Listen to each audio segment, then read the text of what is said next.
Hello, retro gamers, and welcome to the Freedom of Thought podcast. I am your host, Paladino Joey, or Joey Awajan. Freedom of Thought is available on all of your favorite podcasting apps, featuring Spotify. So if you could download and listen to this show on the Spotify app, it would help. It just kind of helps the show grow. Otherwise, any app is fine, and the show grows regardless, one way or another. And I want to thank once and always all of you for downloading and listening to this show. It is an awesome pleasure to be back in Bird with you once again today, as I'm recording this first segment, or first parts of the segment, at the very least, on my actual birthday. Happy birthday to me, July 29th, 2023, born in 1979. I'm 44 years of age, and back in 1989, I was given a game that I was obsessed with because it was such a cool arcade game that I used to see at Shakey's Pizza way back in the day. And then the NES version, of course, was released years later. The original version came out in 1987. The NES version, we'll talk about that in a second. That's kind of going to be the main feature of the show today, but we will also talk about the arcade.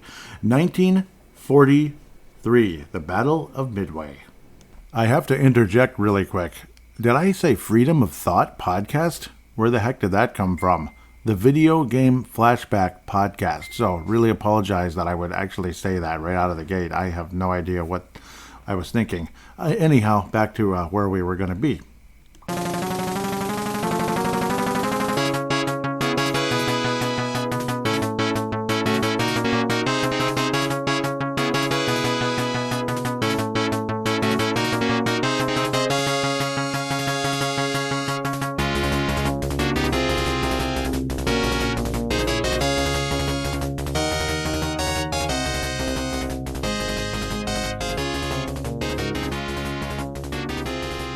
Now this is some classic special stuff. 1943, the Battle of Midway on NES, and of course the arcade.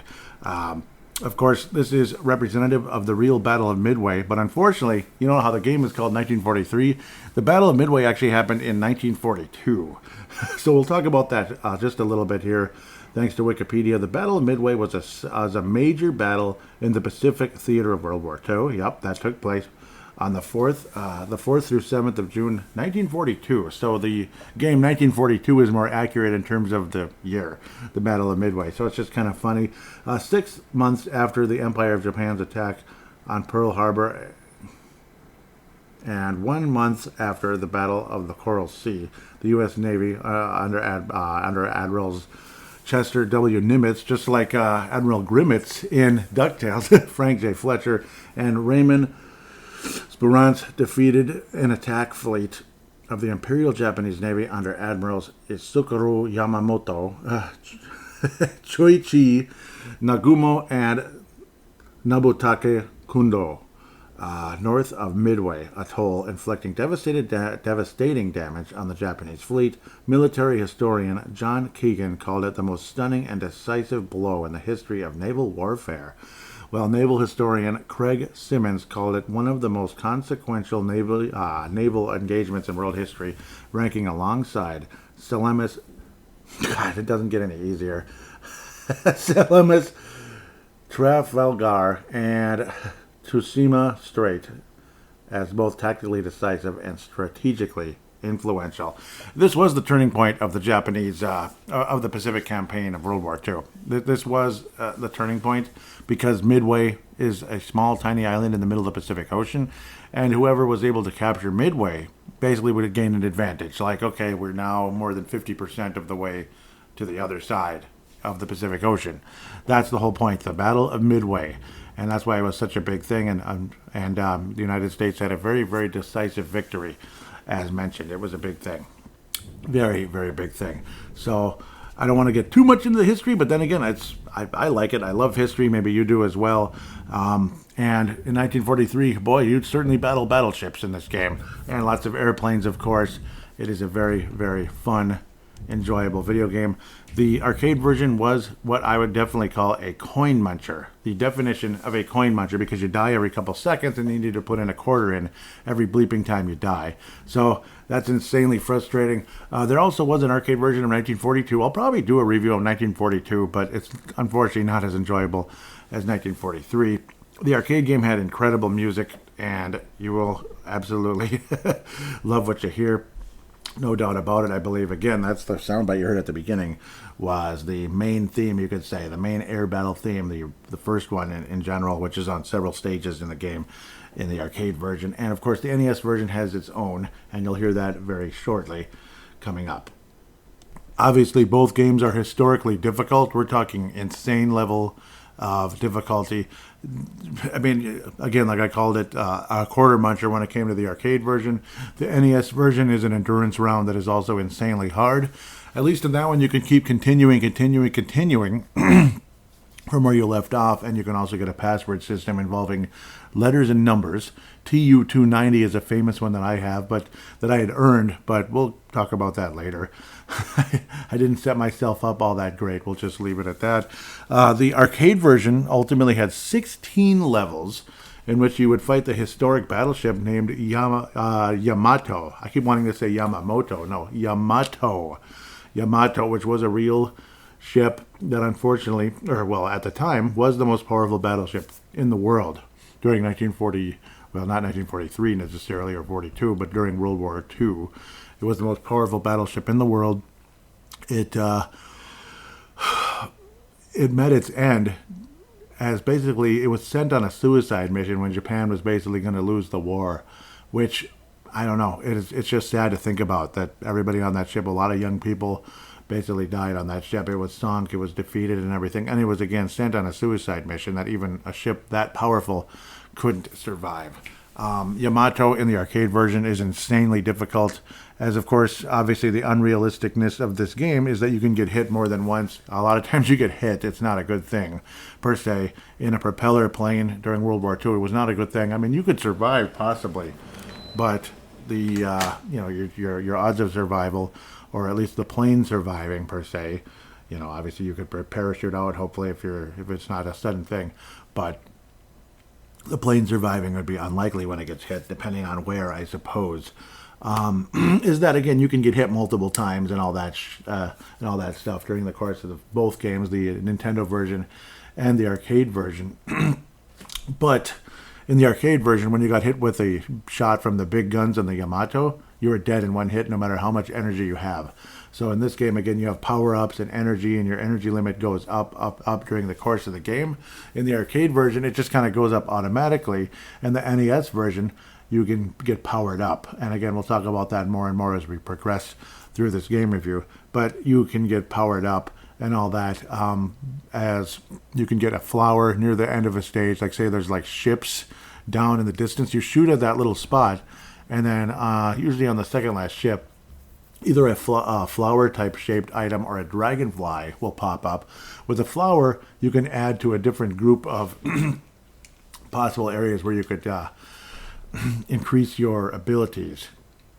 So, for instance, like when you start the game, there's offensive power, defensive power, energy level, special weapon, and special weapon time limit. Some of that's pretty self-explanatory. Offense, obviously, you can defeat guns on ships and, of course, certain airplanes quicker. And defensive power is even more self-explanatory. You get damaged less and less and less. You start off with one slot full in each and every one of them, and you can fill up to 5 more throughout the course of the game. You open up with possibly getting 3, with being able to fill in 3 slots. I often recommend filling up the energy level as much as possible early on, but it's not the worst idea to add offense or defense as well. Special weapon, of course, the further along you go, you get more and more options for special weapons. Again, this is in the NES version, which is the feature presentation of the show, and special weapon time limit is, of course, self-explanatory, because when you get a special weapon, it only lasts a certain amount of time. So in a lot of ways, the game is based on timers and such. But with a time limit, you can add more and more and more as you get power-ups. Where it's like more weapons rather than like changing the weapon, but adding weapons. And you get, the special weapon can last up to 100 seconds when it's at its maximum. The energy level can last up to 140 seconds when you get up to the highest level. There's something that looks kind of like it looks kind of like let's see if I can even get it. Items. It's not a star. A star is extremely rare. It'll reset the special time limit to max and give the player 5,000 points. This is actually the arcade version, though. So we'll get kind of back to that. Yep. So we can talk about these different deals throughout the way. In the arcade version, you have the standard machine gun, which is like the first thing you have, and firing 2 shots when the fire button is pressed. The shotgun shoots a wide, short-range shot of bullets, so it's kind of like 3 to 5. The bullets can destroy the enemy fire. Okay, that's the little one. That's the one that can actually, that's the defensive weapon, where it can actually destroy enemy fire, but it's a very slow shooter, and the offense is quite weak. The 3-way MG, yep, there we go. So it's like similar to the machine gun, but it shoots 3 ways. Yep, so that helps a little bit. Auto, again, that's, I think, the best in the arcade version. It's kind of just, you can hold the button down, it'll shoot out 8 bullets with every press of the button. So you can have bullets basically coming constantly as you're pressing away. The shell, yep, that's a very strong weapon, but it shoots kind of slowly. It's good for ships, though, particularly as you go down. Sometimes referred to as the super shell. Okay, we'll shoot a single line of shells with no spread. A wider spread can be attained through the side fighter item. Interesting. The shell is very powerful, yep, and will require good accuracy, though, because, well, it's one row. Laser, very rare. Yep, you have to, again, that's when you get the highly special weapon maxed out, and I haven't used that in the NES version. When you get all the special weapons filled up, all the 5 slots filled up. The laser, a very rare item that shoots a powerful piercing laser. The item can be attained by collecting the Manake Nico, the beckoning cat that will flash around the screen. So that's different from the NES version. The cat in the NES version restores 32 energy, if I remember correctly. The star fills it up all maximum. Those are the special weapons. Then there's the lightning attacks and such.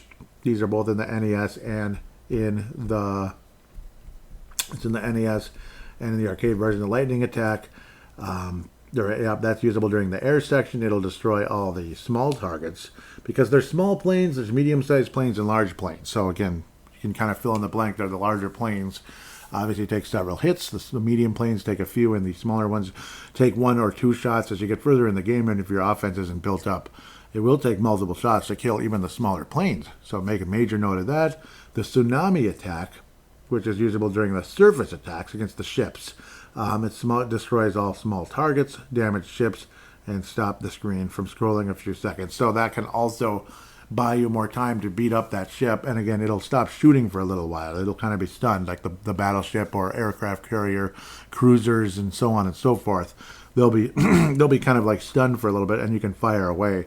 And again, the screen stops scrolling because you've got to destroy enough of the ship if you're not going to destroy the whole thing. Otherwise, you're going to have to restart the whole mission, and that is not a good thing. And we'll play that song right here, right now.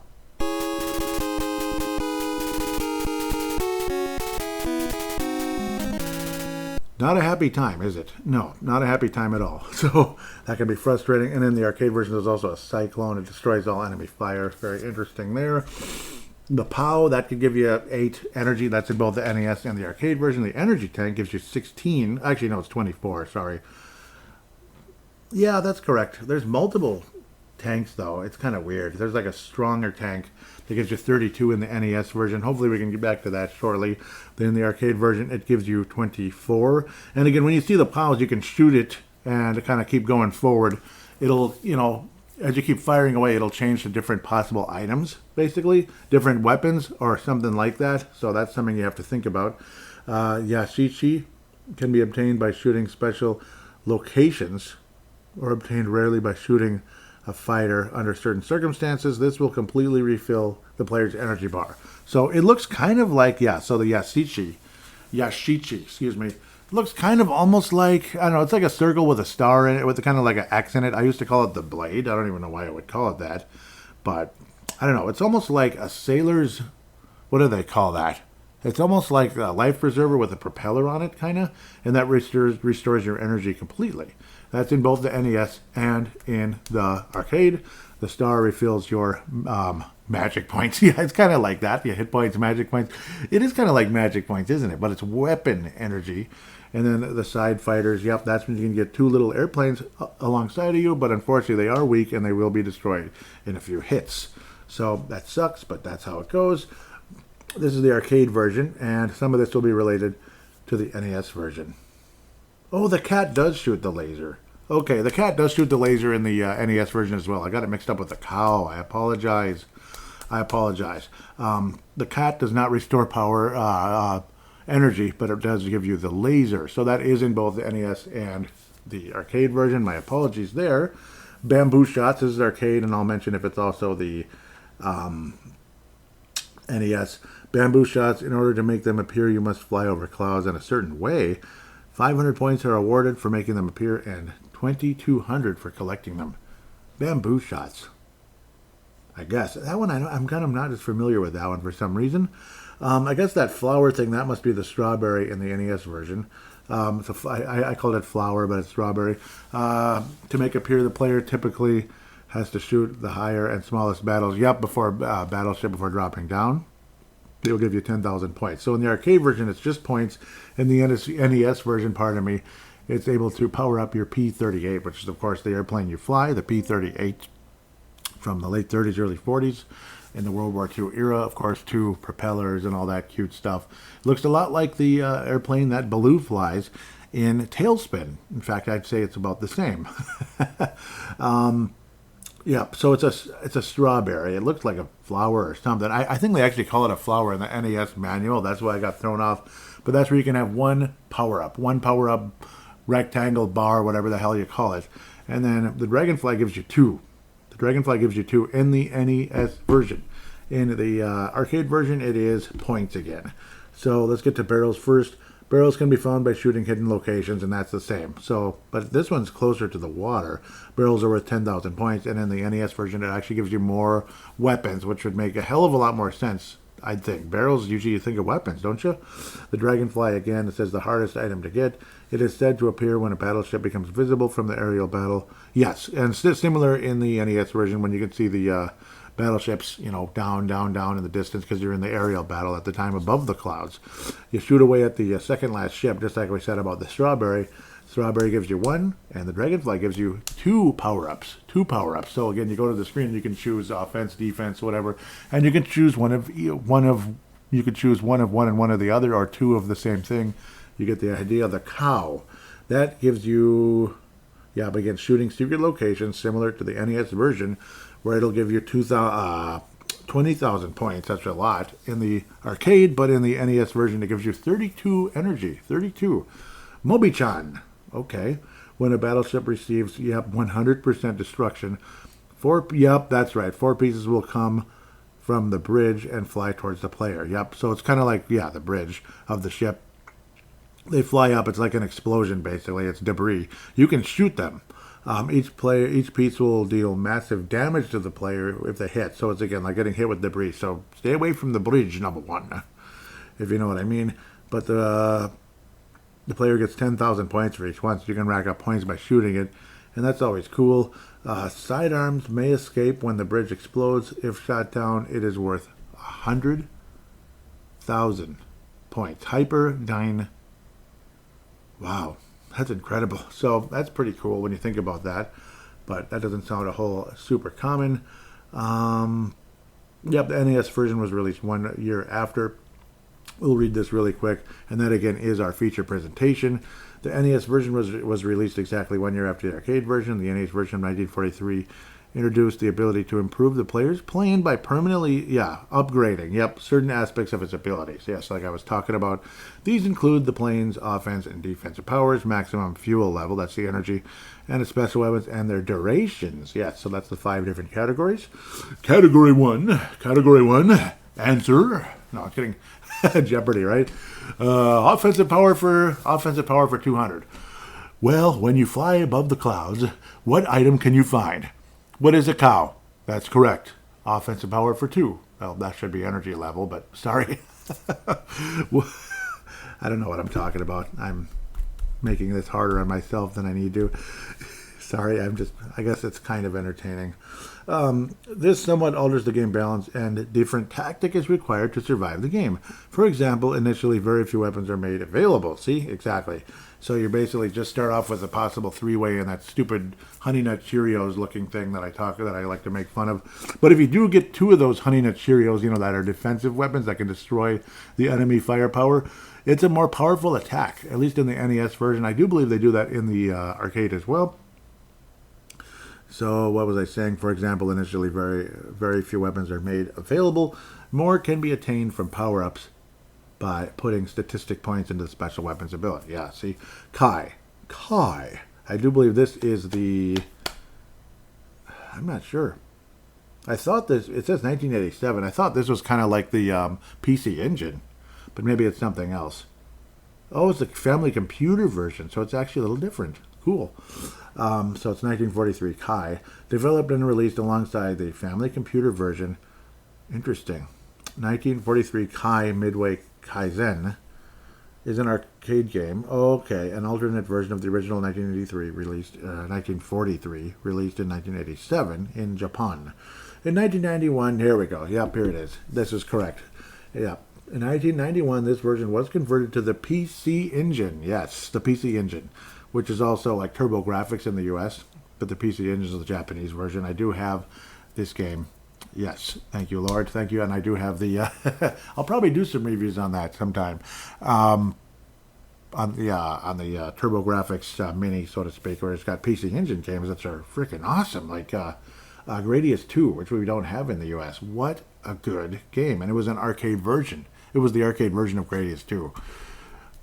Me and Paul played through it. It's hard as hell, but it's even harder than Gradius 3. Yeah, on the Super Nintendo. It's harder. But it's freaking awesome, and the music is awesome. Anyhow, in 1991, this version was converted to the PC Engine as simply 1943 Kai, exclusively in Japan. Ugh. This version contains many additional levels and original music. Yep, it adds more music to it. It's a really cool version. But, yeah, and the original version from the arcade is in there as well. But it's, the Kai version of the music. It's done differently, but sounds great. Although the arcade release was exclusive to Japan, the arcade version itself was included in the 1998 Capcom Generations for Sega Saturn. Yep, isn't that cool? And the PlayStation. Yep, I got it on that. And in the 2005 Capcom Classics Collection for PlayStation 2 and Xbox. So, yes, I have those. I have them all over the place. I think I even have it on the PCP. But I also have it on the MAME, Super X console, which I played most recently. And it's very addictive. It's just that when you play the arcade version, you keep continuing, and every time you can continue, it's like you're spending another quarter. And luckily you're not, but just imagine if you were. So, here we go. North American Arcade Flyer. Developers, Capcom. Publishers, Capcom. Designers, Yoshiki Akamoto. Gotta like that. That is an awesome name. Composers, original release, Kumi Yamaga, 1943 Kai. Manami Matsumai. That's awesome. Those are cool names. Takashi Tetishi. Junko Tamiya. Hiroshig, I think. Tonomura. Tamayo Kawamoto. Harumi Fujita. And then on the platforms, arcade, NES, PC Engine, Xbox, PlayStation 2, PlayStation 1. I don't remember the PS1 necessarily, but PS2 and Xbox, yes. Saturn even. PlayStation Portable, yep. Xbox 360, that's actually the one yep. And I stopped talking about myself, right? Xbox One, Atari ST, and ZX. ZX Spectrum. Armstead CPC, Commodore 64. Interesting. Amiga and PS3, PlayStation 3. Release was June 1987 on the arcade. Genre is a scrolling shooter. Yep, scrolling upward. Model single player, multiplayer in the arcade. You could be multiplayer. You have the orange plane, which is the standard one you see in the NES and the arcade. That's the player one, and player two is like a bright red. Really cool. Arcade system. Capcom Commando hardware. Capcom Commando hardware. 1943. It is a special game. And just seeing it, even just watching, the demonstration, the sound effects, everything like that at Shakey's Pizza, going back to I guess it was 87. Yeah, 87, 88. Oh, it was just like, oh my God. And it was nothing to do with, wow, this is fresh, new, and exciting. No, it was just freaking awesome, regardless if it's fresh, new, and exciting or not. But it made me really fall in love with it. It's just so damn hard. But oh my God, you made it to the battleship. You made it to the fathership, I used to call it. And if you could get to the aircraft carrier, I call it the mothership, and it's not the mothership. It might be the mothership for certain aircrafts, but it's just level 2. And there's a long way to go. Okay, like I said, you fight, obviously battleships, aircraft carriers, which actually spawn airplanes coming out from below. Big surprise. I suppose the aircraft carrier would do that. You defeat a ship by destroying all the guns on the ship. When all the guns are destroyed, then you get the da-da-da-da-da-boo-didge-doo, as I like to call it. And that's 100% defeat of the ship, which is wonderful, but in the arcade version, it's almost impossible to do because things are scrolling so quickly, and you run out of weapons so fast, and you're always dead. You're always dead, and the screen's still scrolling, which is mean and cruel, but that's how that goes. It's just wonderful, isn't it? A cruel difference between the arcade version and the NES version is the amount of levels. You defeat Yamato after level 16. Some way you defeat Yamato after spending about $50 in quarters. I'm thinking the arcade machine would run out of space. It'd be like, oh, it's too full. You can't even add any more quarters to it. But I beat the game though, and I spent $50.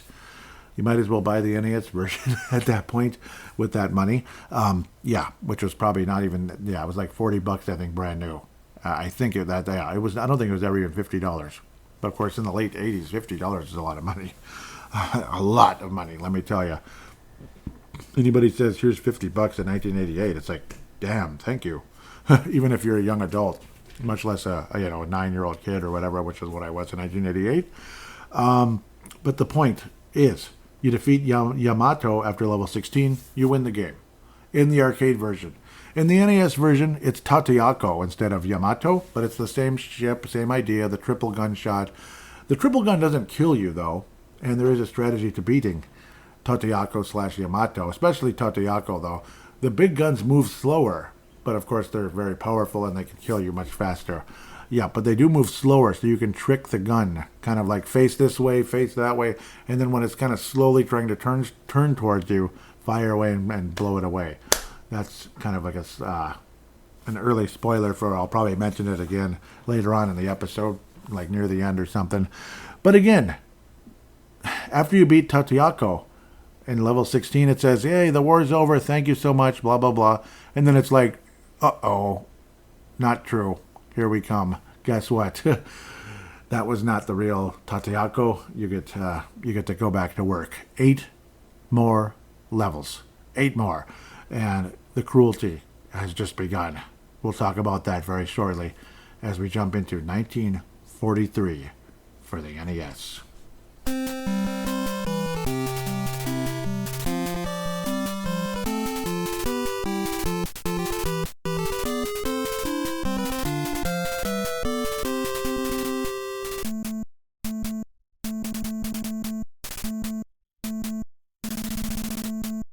Well, here goes nothing. Easily one of the hardest games ever made. Capcom is good at making hard games like Ghosts and Goblins.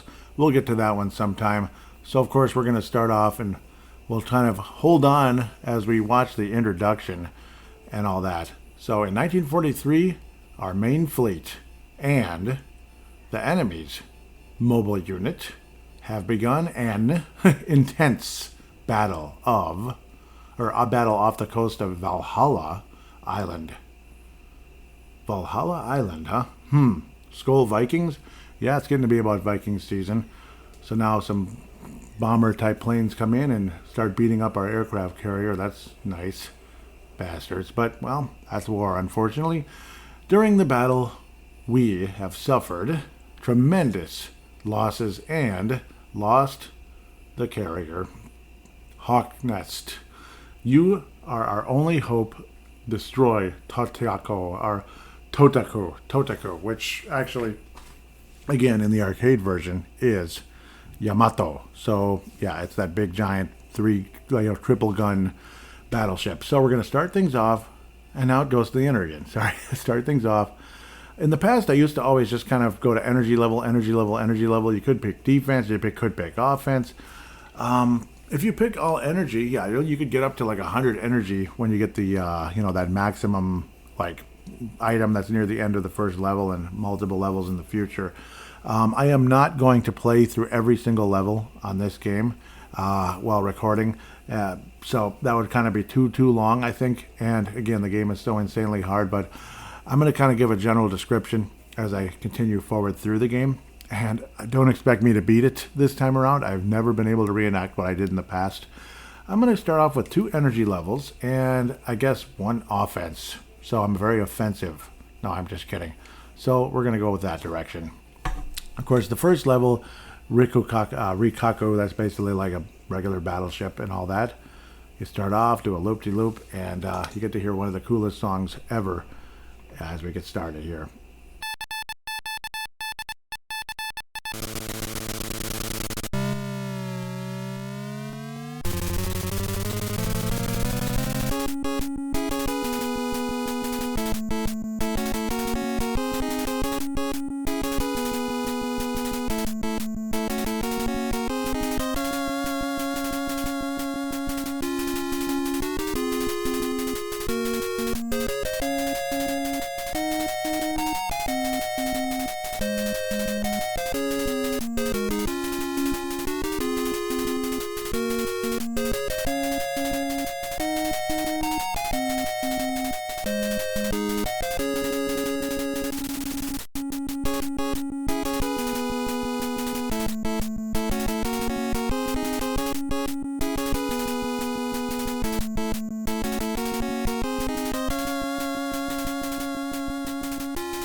Yes, the iconic Air Battle 1, basically is what you can call it. Highly recommend a turbo, which I'm not using at the moment, so that kind of makes things harder.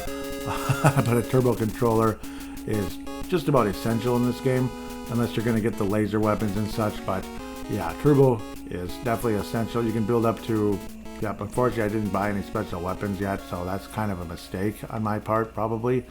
Yeah, so maybe don't make the same mistake. Maybe I might even reset and start back over again. Not the smartest move I ever made, actually. But there is the other option. If you hold the button down, the lasers come out. So you get at least 1 laser shot in.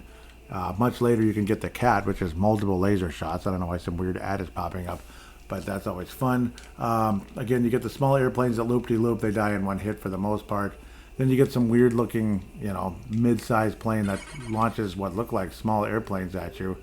I believe they're kind of like little bombers or little missiles or something, or heat-seeking weapons. God only knows, but that's kind of the story there. And yeah, I died, and now I'm switching over to an auto controller, to the Wii. So I'm moving over to the Wii now. Auto controller. I'm going to switch things up. Offensive power, energy level, and special weapon will be my first 3.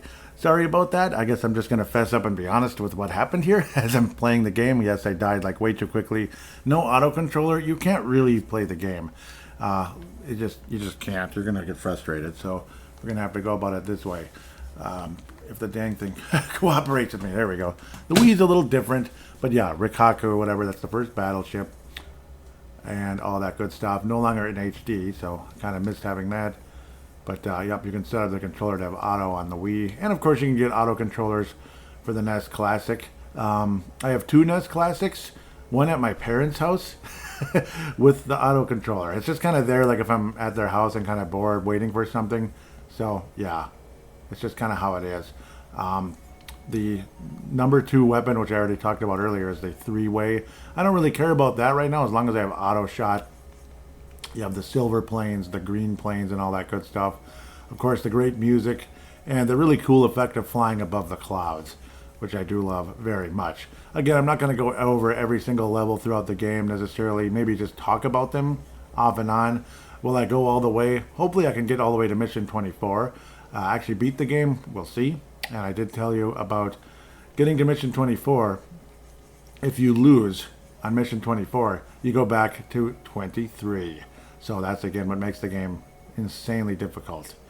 But with the auto shot, even with the regular bullets, the game is so much easier to play. Again, imagine playing this in the arcade. No auto controller, you're kind of all by yourself and such. Good luck, it's a coin muncher, you're not going to make it. But no, the second last ship, it's like a small ship as you're up in the clouds, almost always has an item.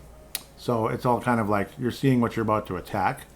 So now you go down, visual contact with surface forces confirmed, commencing attack.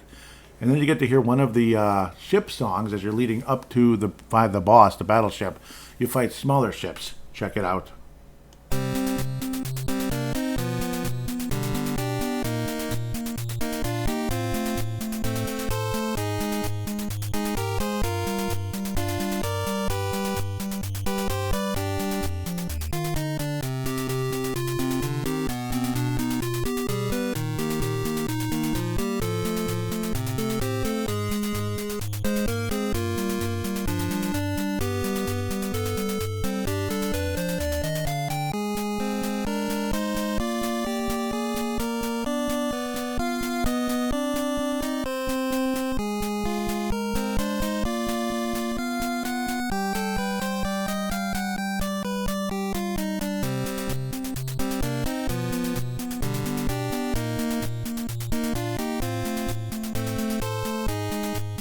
Cool, huh? I used to hum a tune to it and go, I hope I murder them at the beginning of the song. So, yeah. I made this is another game where I made little cassette tapes. Again, auto shot is very valuable here. You can go right through the little ships. The little destroyers is basically what they are. So, fun stuff. Love that I didn't turn the sound off of that damn thing. And now, things start to get darker as we get closer to the battleship. Ooh. But you fight two little cruisers first. I guess that's what they're called, the little ones. Or destroyers, pardon me. Cruisers are much larger. Destroyers are the smaller battleships. They're gone. And now we go to the real thing. And the music gets more intense. As the screen turns to a navy blue.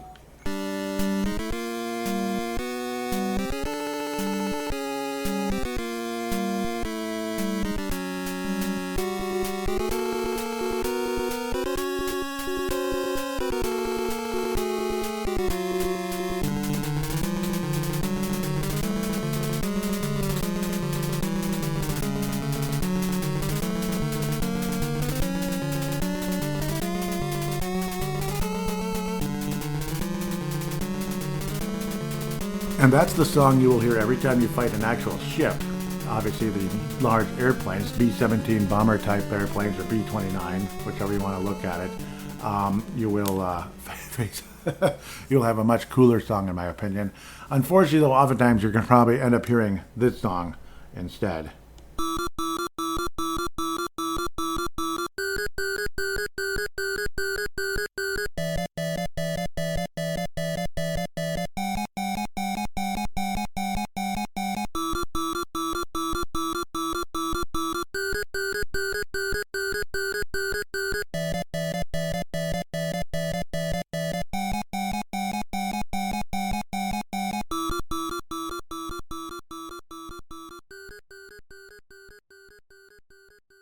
Yes, the insanely obnoxious "You're Low on Energy" song.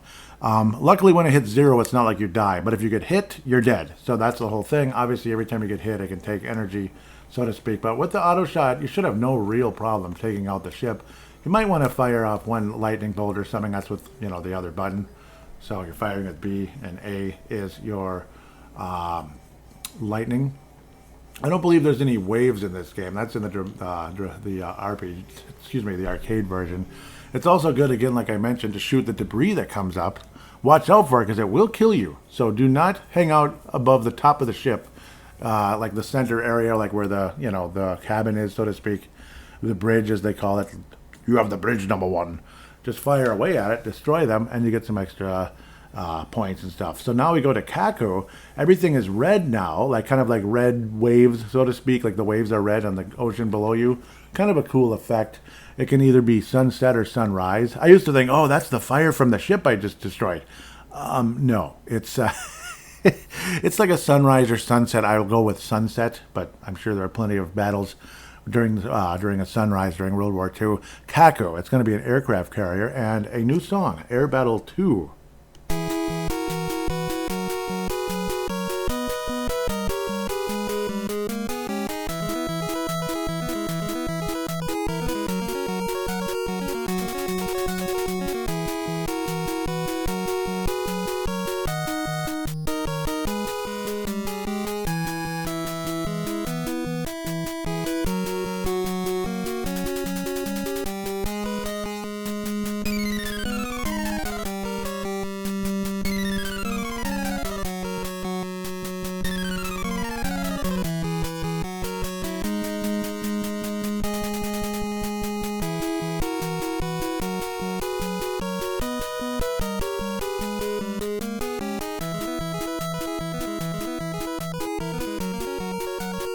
Doesn't this game have nice music?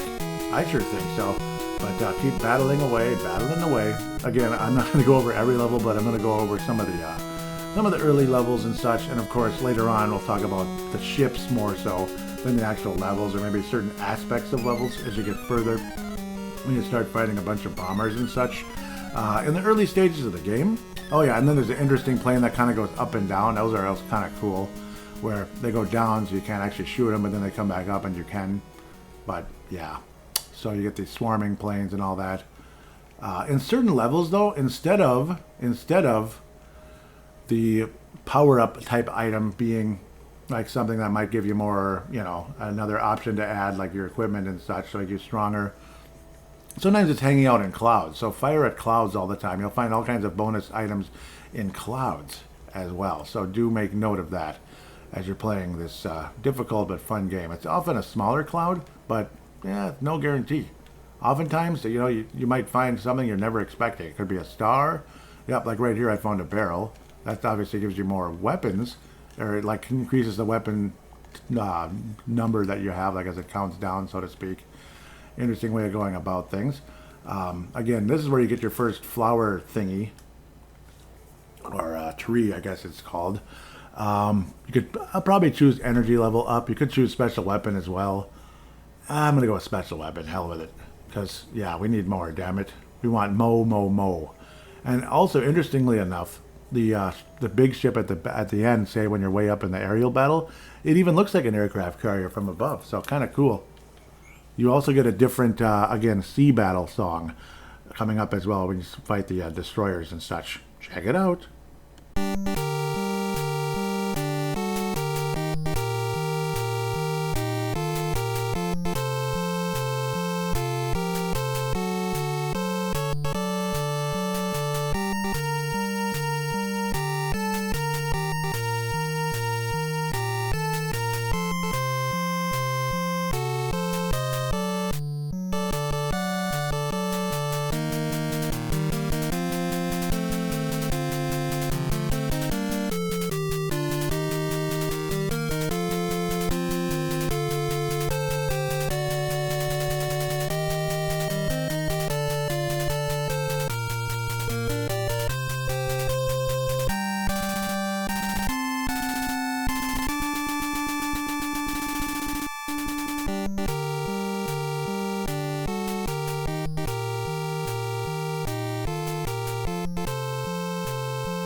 A bit more intense in my opinion, and it's also, again, this one is more prominent in the arcade game, this song.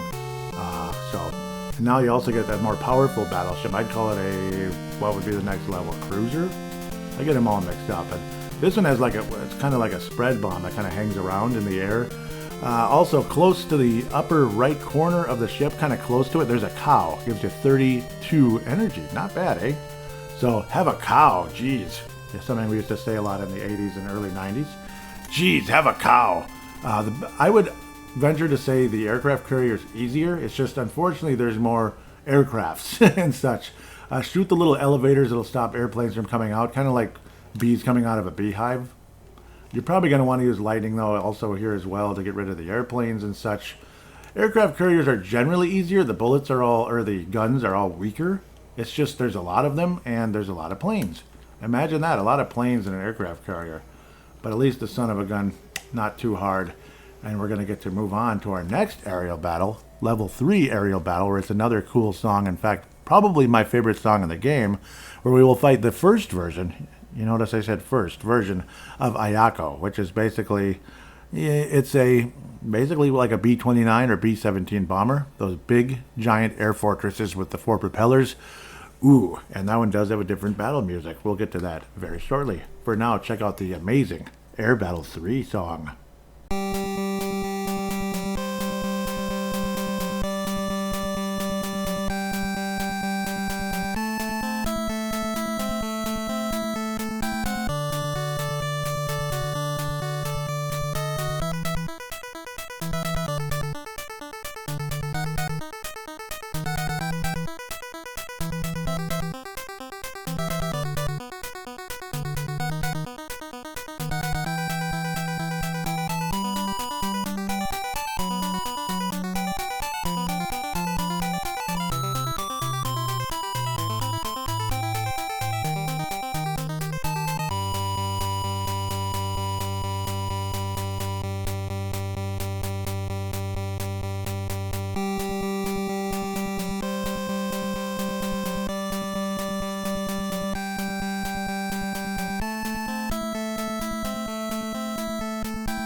Wasn't that magnificent?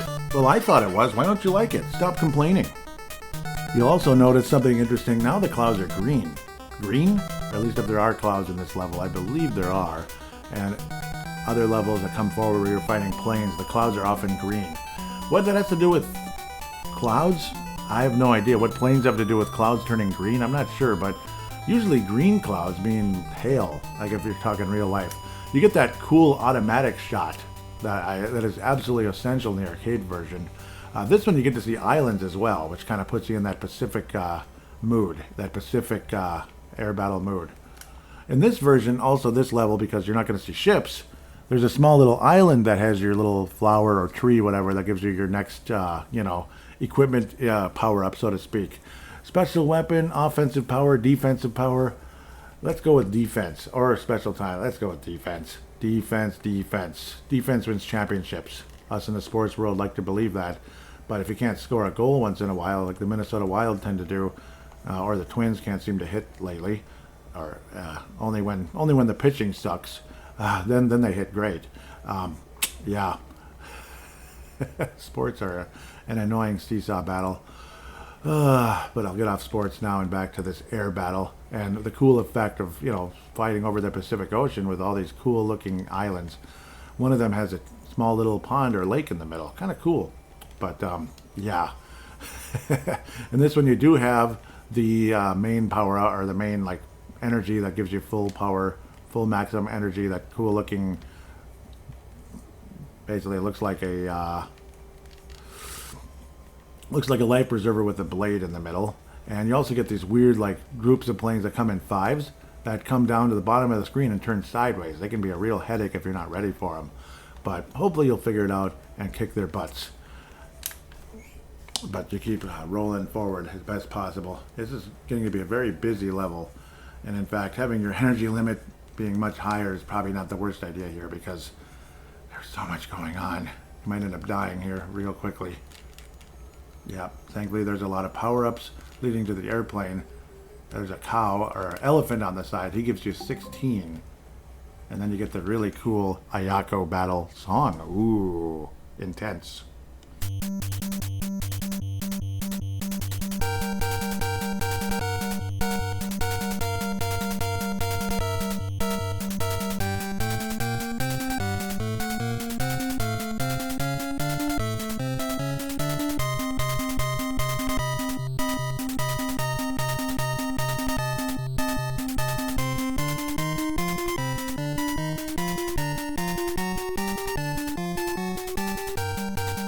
These are obviously insanely difficult battles. Even though they look easy for a second, you get bullets flying at you from all different directions. Lightning is essential. You want to go up to the motor, and it doesn't matter if you shoot an area where the motor's already been destroyed. It still counts as damage towards the plane. But, yep, that's just kind of how things go there. Yep, eventually you'll get two motors to go down, 4 motors, and then just keep firing away and you kill it, and so on and so forth. And future Ayakos, because there's a level 2 and level 3, they die much slower and they move around more and have even more bullets. So that's something to think about as you go forward playing these. I'll fess up, I did die again, which is kind of embarrassing, but I'm kind of rusty. And yeah, in the past I used to be 100% energy level at the beginning of the game pretty much, and you'd be like at 140 before you know it. Yeah, so when you get the maximum power up that fills everything, like full power, so to speak.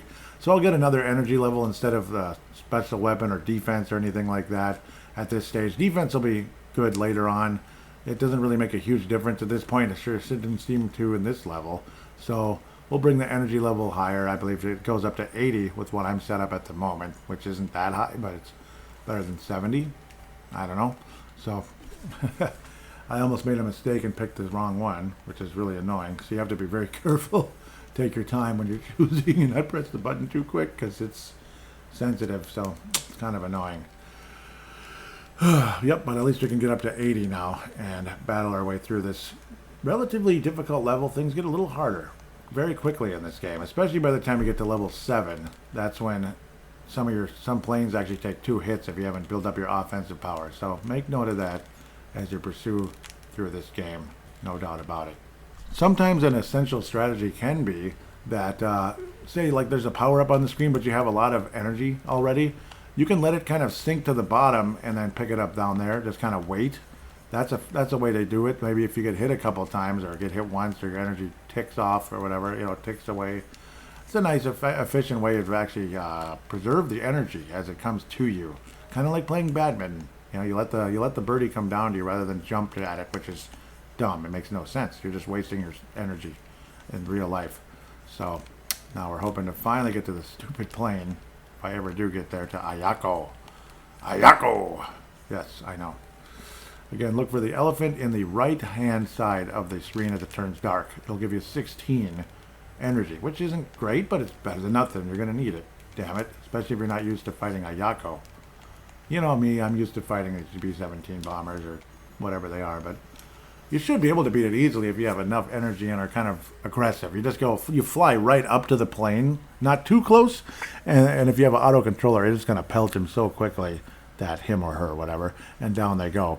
I truly doubt any nice, beautiful Japanese lady was flying the Ayako, but I guess you never know. And now you get the Kakushi, another, you're going back into the battleship world and all that. So back to white clouds. Evil white clouds. Ooh, no, I'm just kidding. And you battle away towards the next battleship and all that cool stuff. Unfortunately, you won't hear any new battle music now. Now it's going to be, Air Battle anyway. You're going to hear the Air Battle 1 again, which is like in a lot of ways the signature song of the game. But yeah, that's pretty much the idea here, as we'll fight away, kind of like play the level, get to the ships, and battle away throughout this game. And be forewarned, this is another one of the annoying levels where there's no maximum power item. So this is one of the hard ones already. The game's difficulty moves very quickly, to be quite honest. And it's islands instead of clouds. So again, fire away at the islands. If one of them has a cow, just have a cow, man. And then of course the usual second last ship at the end of the level will give you. We'll give you that flower or tree or whatever thing that can give you one more equipment. Pick it, whatever you want. This level also does have the possibility of you getting the 2 little fighters on the side, but they're not essential. They're nice to have. Unfortunately, they do not last long. God, this level already feels like you're fighting against a hornet's nest. It is not easy at all. There are so many planes, and they're accurate. Early on, they're kind of slow on the trigger and not real accurate. Level 4. There's 24 levels. Did I say this game's hard? It's hard. Yeah, it really is. Luckily, with emulators, save states, and the password system, you should be able to get enough practice in to get better and better at the game. I'm down at the early ship level again with the more detailed looking ocean, blah, blah, blah. And eventually we'll get to the main battleship or cruiser or whatever the heck it is. So, again... Play conservatively. It's good to be aggressive but don't be too aggressive. Don't get too close to certain planes that already are freaking accurate and difficult. You could even skip the ships if you want to, but there's also power-ups close by to them oftentimes. Sometimes the power-up is real helpful, sometimes it's not. But now we're going to get our first look at this new battleship. Again, and also take note, again, the final battle, or two battles, Tatiako, but no, the real final battle, you're going to see basically every one of these ships in a sequence. Yeah, and then before you get to Tatiako, that's how hard the final level is. You have to survive the air battle, which is freaking hard, and you have to beat, like, I don't know, 6-7 ships in sequence. It's real easy. So just do it again. So just go ahead and do it, and you'll beat the game someday. Maybe. But luckily I did get past Kakushi. Hey, Kakushi, it sounds like a mushroom dish? I don't know. Just kidding. But, pardon me, Kakushi is kakushed, he's kaput. And on we go to another aircraft carrier, if I remember correctly. Yep, Koyoshu. And again, you get the red clouds and the red sea and all that red reflection of the waves and stuff. It's really pretty. It's real pretty. But, yep, we're going to kind of continue this way. Maybe I'll kind of talk very briefly about the air battle. If there's something unique, I'll mention it. But generally speaking, I'm going to talk more about the battleship fights or airplane battles one way or another as we continue through this game. Because if I go through every single level over and over and over again, this show might be 5 hours long, and you're probably not looking forward to that. So we'll do our best to keep things reasonably pithy if possible. In this level, you can find an elephant that's kind of, let's just say it's on the right side, just in front of a cloud, kind of moving up. So yeah, that's just one power-up you can get in this level that I know for sure that I was able to acquire just momentarily. Again, game's definitely getting harder quickly as you move forward here. I'm already getting to kind of the ship area just about. Yep, obviously I'm not going to play through the whole, not going to record the whole level as I'm going through. And yes, similarly, once again, the second last ship does have a tree, I guess they call it. Yeah, I've been doing energy level lately. Man, I have the offense up one spot. What the heck? Let's just keep hacking away at energy level. That's kind of like a good way to get things rolling early in the game. Then you kind of have it the rest of the way. Watch out for the 3 airplanes that just kind of come up behind you and do their thing. And away we go on our way to attack another aircraft carrier. So yes, we get more dramatic music and such. Everything's coming at you at once and blah blah blah. This level didn't seem super hard, but still there's definitely an annoyance to it. Level 4 actually felt a little bit harder to me. Sometimes these aircraft carrier levels aren't so bad, but oftentimes the little mini ships leading up to the carrier though are more annoying than a battleship level, if that makes sense.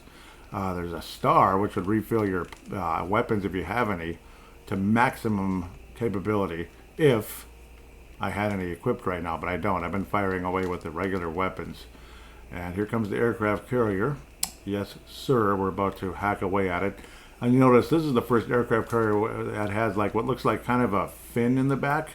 I'm not even sure what you'd call that. I mean, I don't know if you'd call I don't know. I don't know. I'm not as expertise with ships and boats and stuff to tell you what it's called. I'm sure there's a very familiar term that most people have.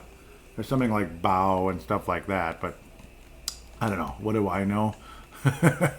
Not enough, apparently. This ship also has a little bit extra surprise at the end, unfortunately, where the ship isn't defeated until now. There's 2 new guns at the very front of the ship, which will be the case pretty much the rest of the game on these aircraft carriers. But luckily, I was successful to knock out Kyoshu, and 100%. Unfortunately, energy count only 46, which, yeah, that's all I have because I was dropped all the way down to 0. But my unbelievable skills level helped. Ganro is the next one, and I do believe this is a bunch of bombers. So keep an eye out for these guys. And of course, this is definitely an aerial boss with obviously the Air Battle 3 song playing, which is my favorite song in the game. I mentioned that about 50 times. So we'll talk about that some more. I do believe this is the first level that does have the green clouds. Yes, there they are. So the green clouds are my favorite as well, and they're probably going to be your favorite also. This is definitely a different level than anything we've done so far in the game. Level 6. And after about a minute or so of firing around, you get a message saying found enemy bombers. So it is indeed the first of this version. of level where the music is very dramatic and pretty cool. It's actually kind of fun and easy. It's kind of a marathon though. Do enjoy.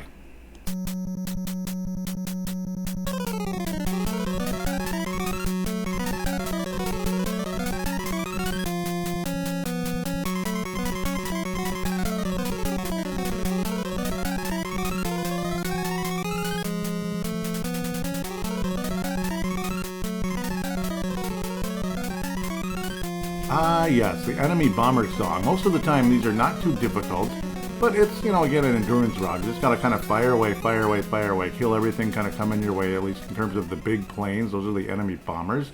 And yes, once you get one of those small clouds on the left side, the small clouds, which looks kind of like the little kind of opening on the side, the right side of the left side of the left cloud, whatever, you'll get a dragonfly. So your first ever dragonfly is in this level. Thankfully, my memory served correctly. I mean, just instincts of playing this game 30 years ago and several times along the way since.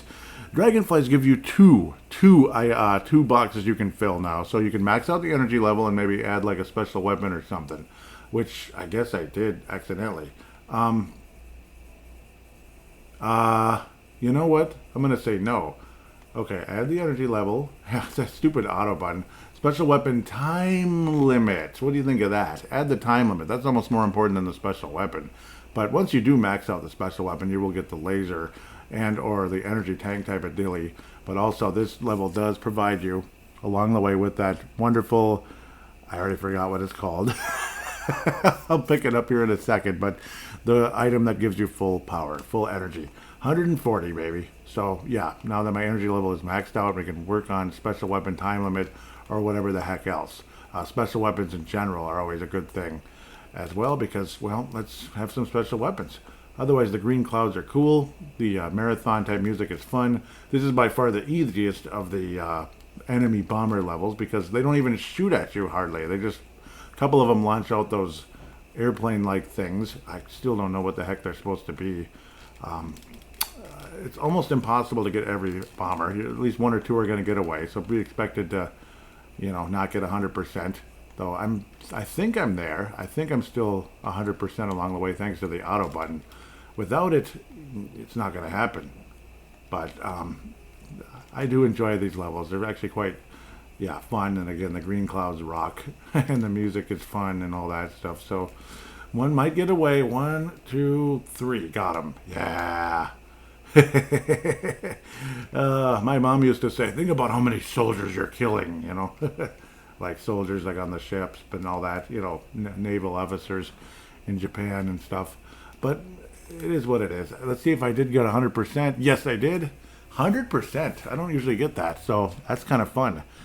Ganro is done.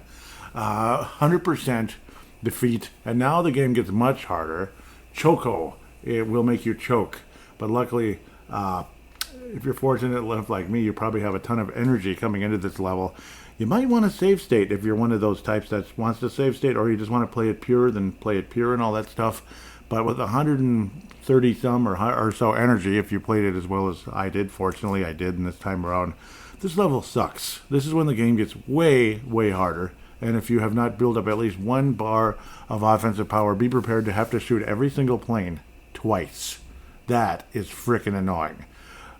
So let's get started right away here. I'm gonna see if it does take. Why did I hit that? I accidentally hit the. Oh, that's frustrating. Yeah, it's still hitting him twice. So yeah, even with 1 offensive power, it's still twice. So make note of that and choose offense probably right away. If there's a power up in this level, we'll get to that momentarily.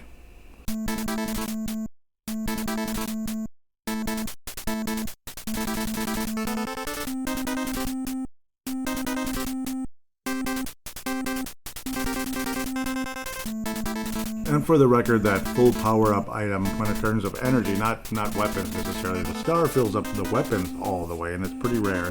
In the arcade, it's 5,000 points, but in the in the NES version, Shishi is that it looks like I keep saying, it looks like a life preserver with a star, or with like a blade in the middle or something. Yeah, Shishi, that fills you up all the way.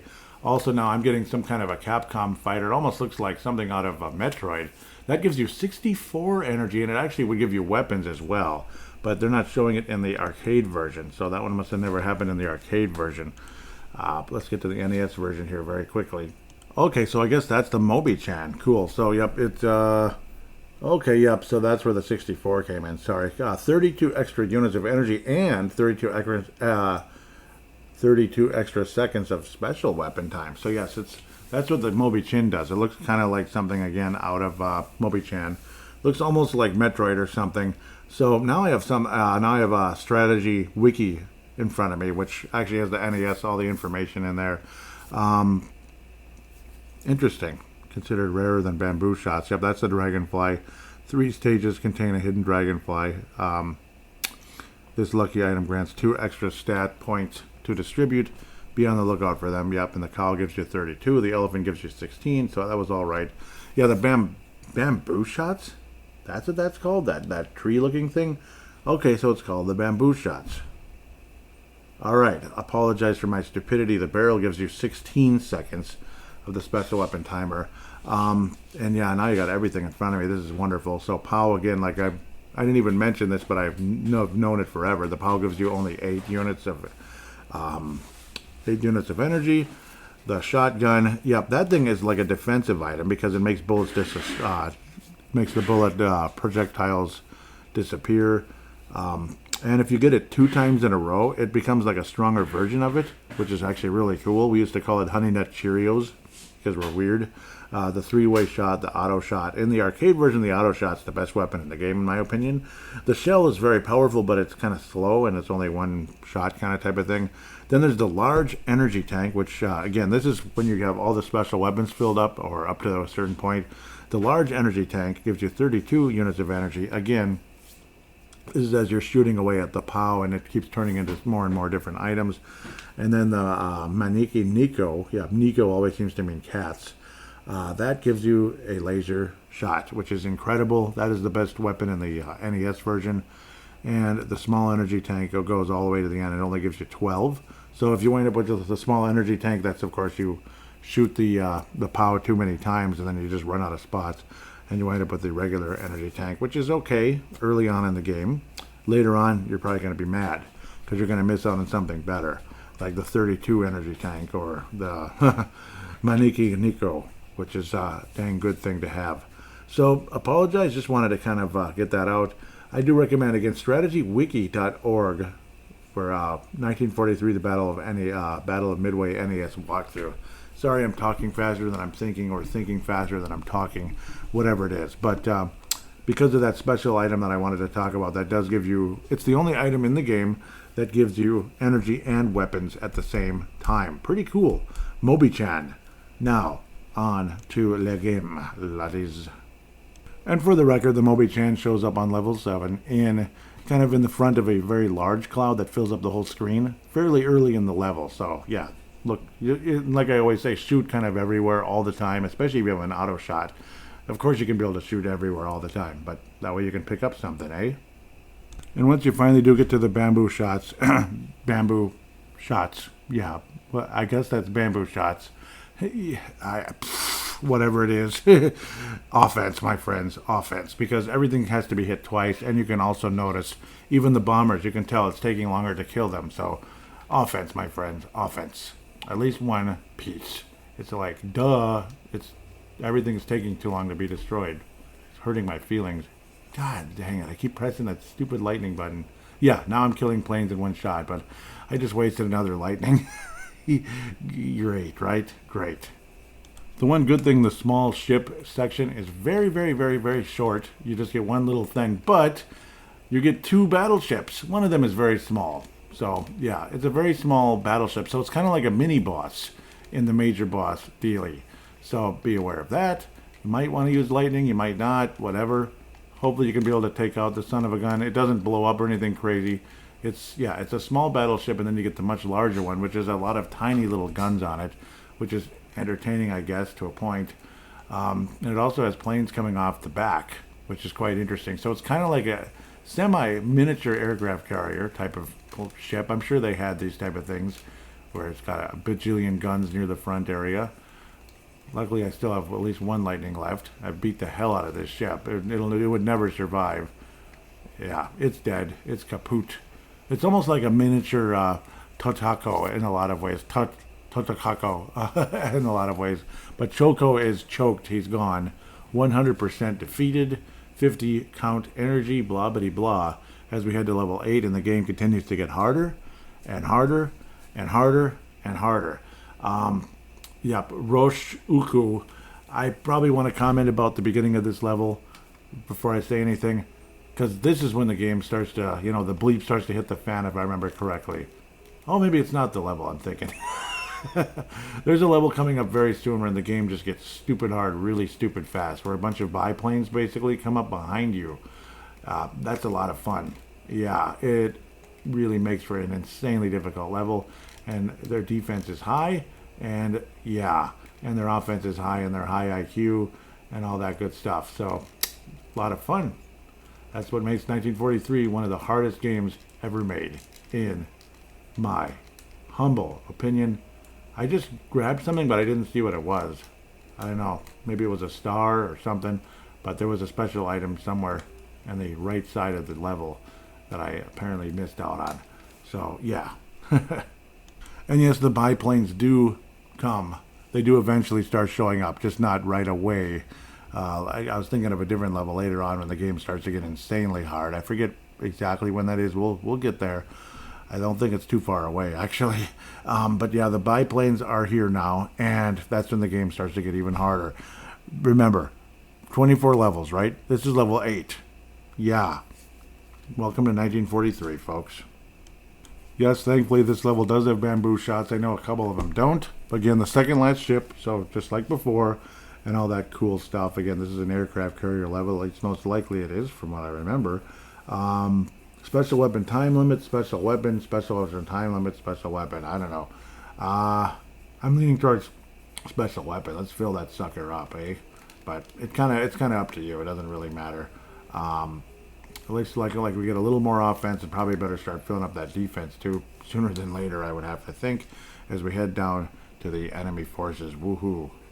Again, note the second ship in this one, the second little ship, little destroyer or whatever, it's so powerful, right, has a cow in the front. Keep an eye out for the cow, 32 energy, and you get those obnoxious spread shots from the last ship, which is the largest of the little mini ships. An aircraft carrier, here we come. I accidentally got a 3-shot, but I'm kind of happy about it. It's really helping, actually, in this level a lot, because there are so many bleeping planes.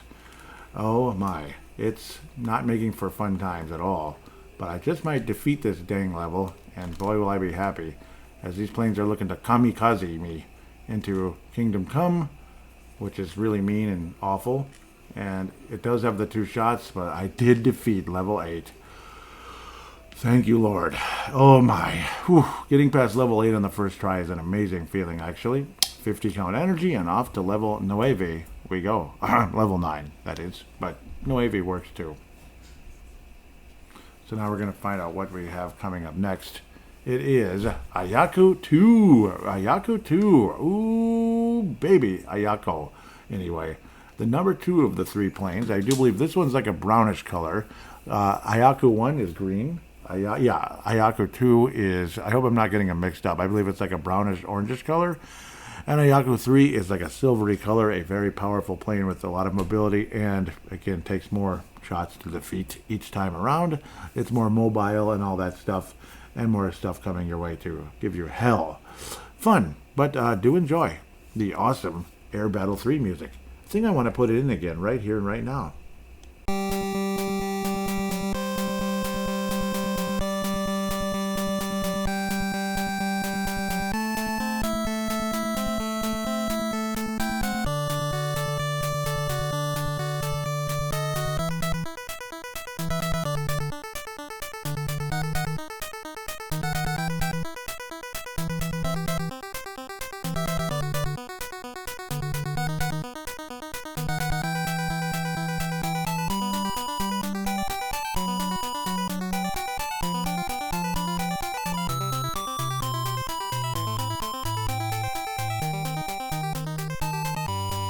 Ah, yes.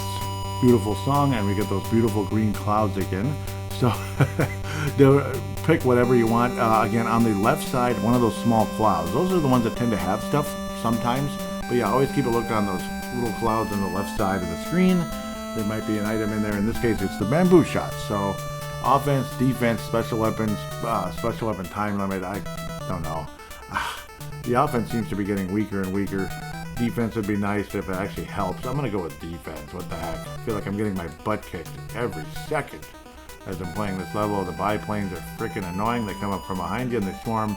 That's why at levels like this, try your best. Just pay attention everywhere, all directions. It's not easy. I do believe this level does have a thing, the special.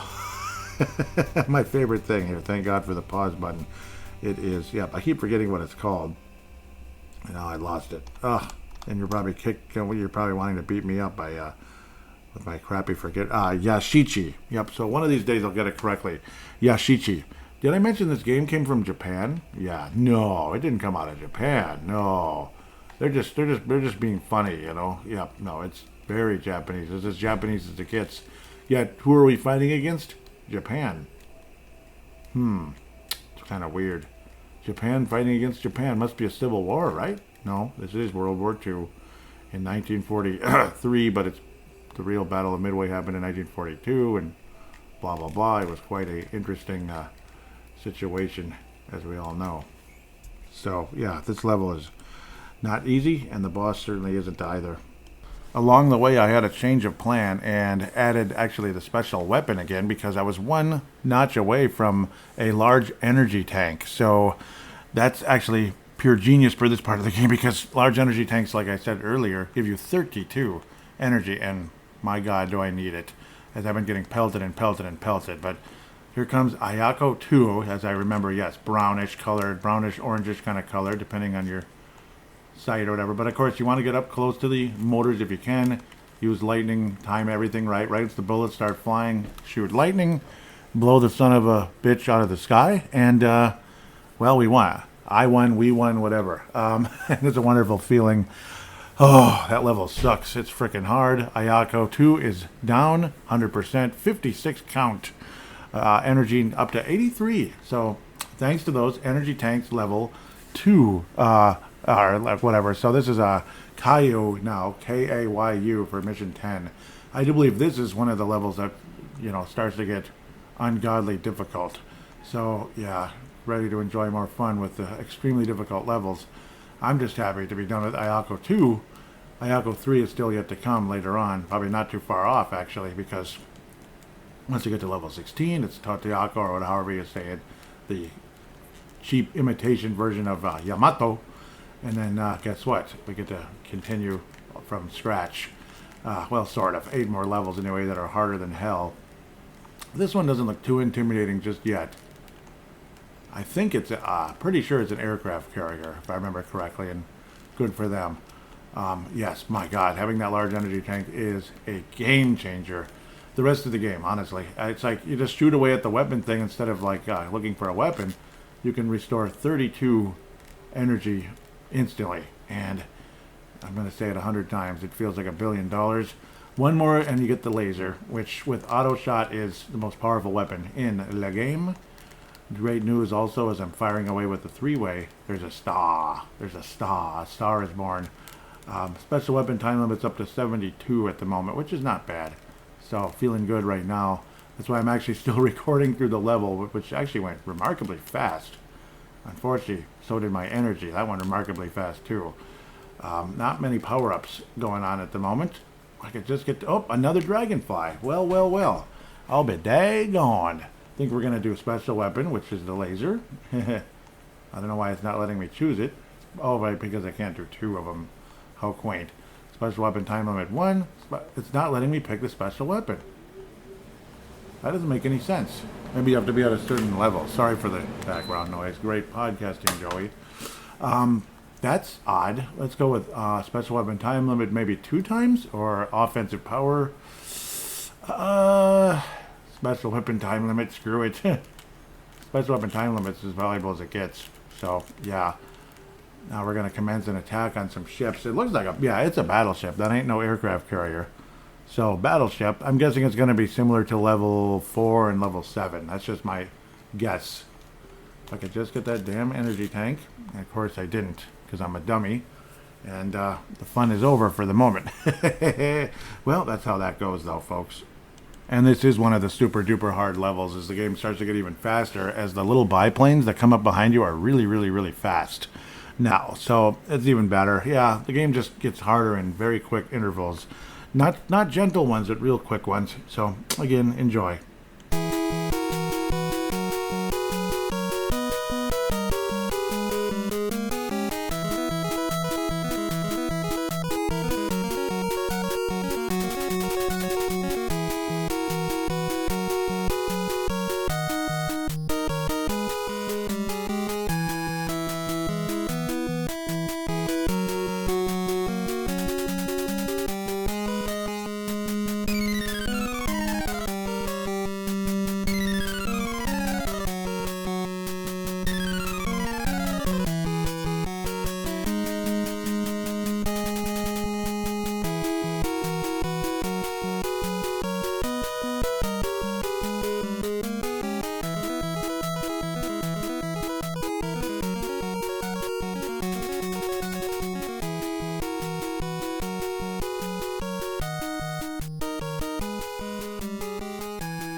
And now indeed we are commencing attack on the ships, and it does appear to be a battleship, no doubt about it. At least from up above, it's a battleship. So kind of, sort of like I was expecting. We'll see if I handle things better than I have sometimes, because I get so distracted. It's too much going on. That's the hardest part of the game.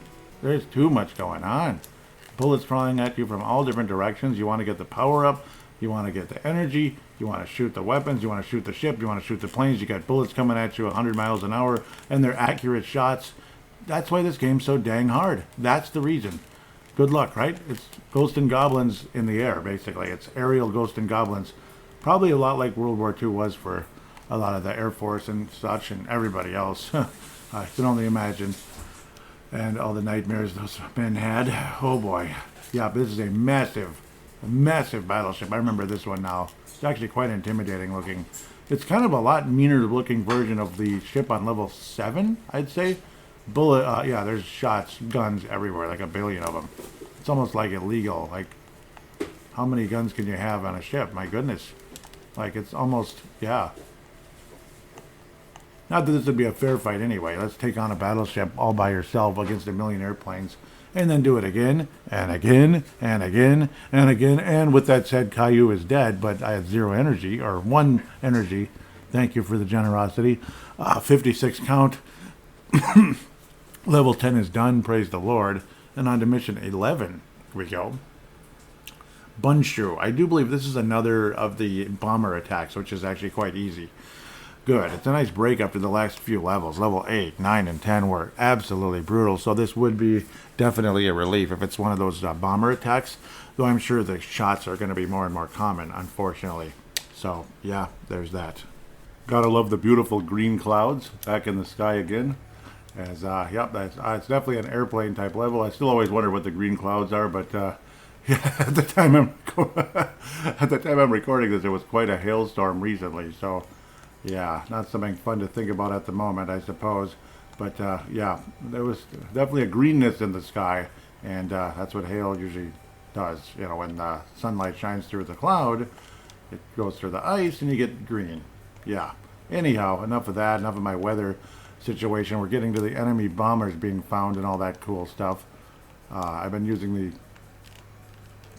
healing items along the way, along with the fact that you very much enjoy the cool music as we battle against the bombers. Check that out once again.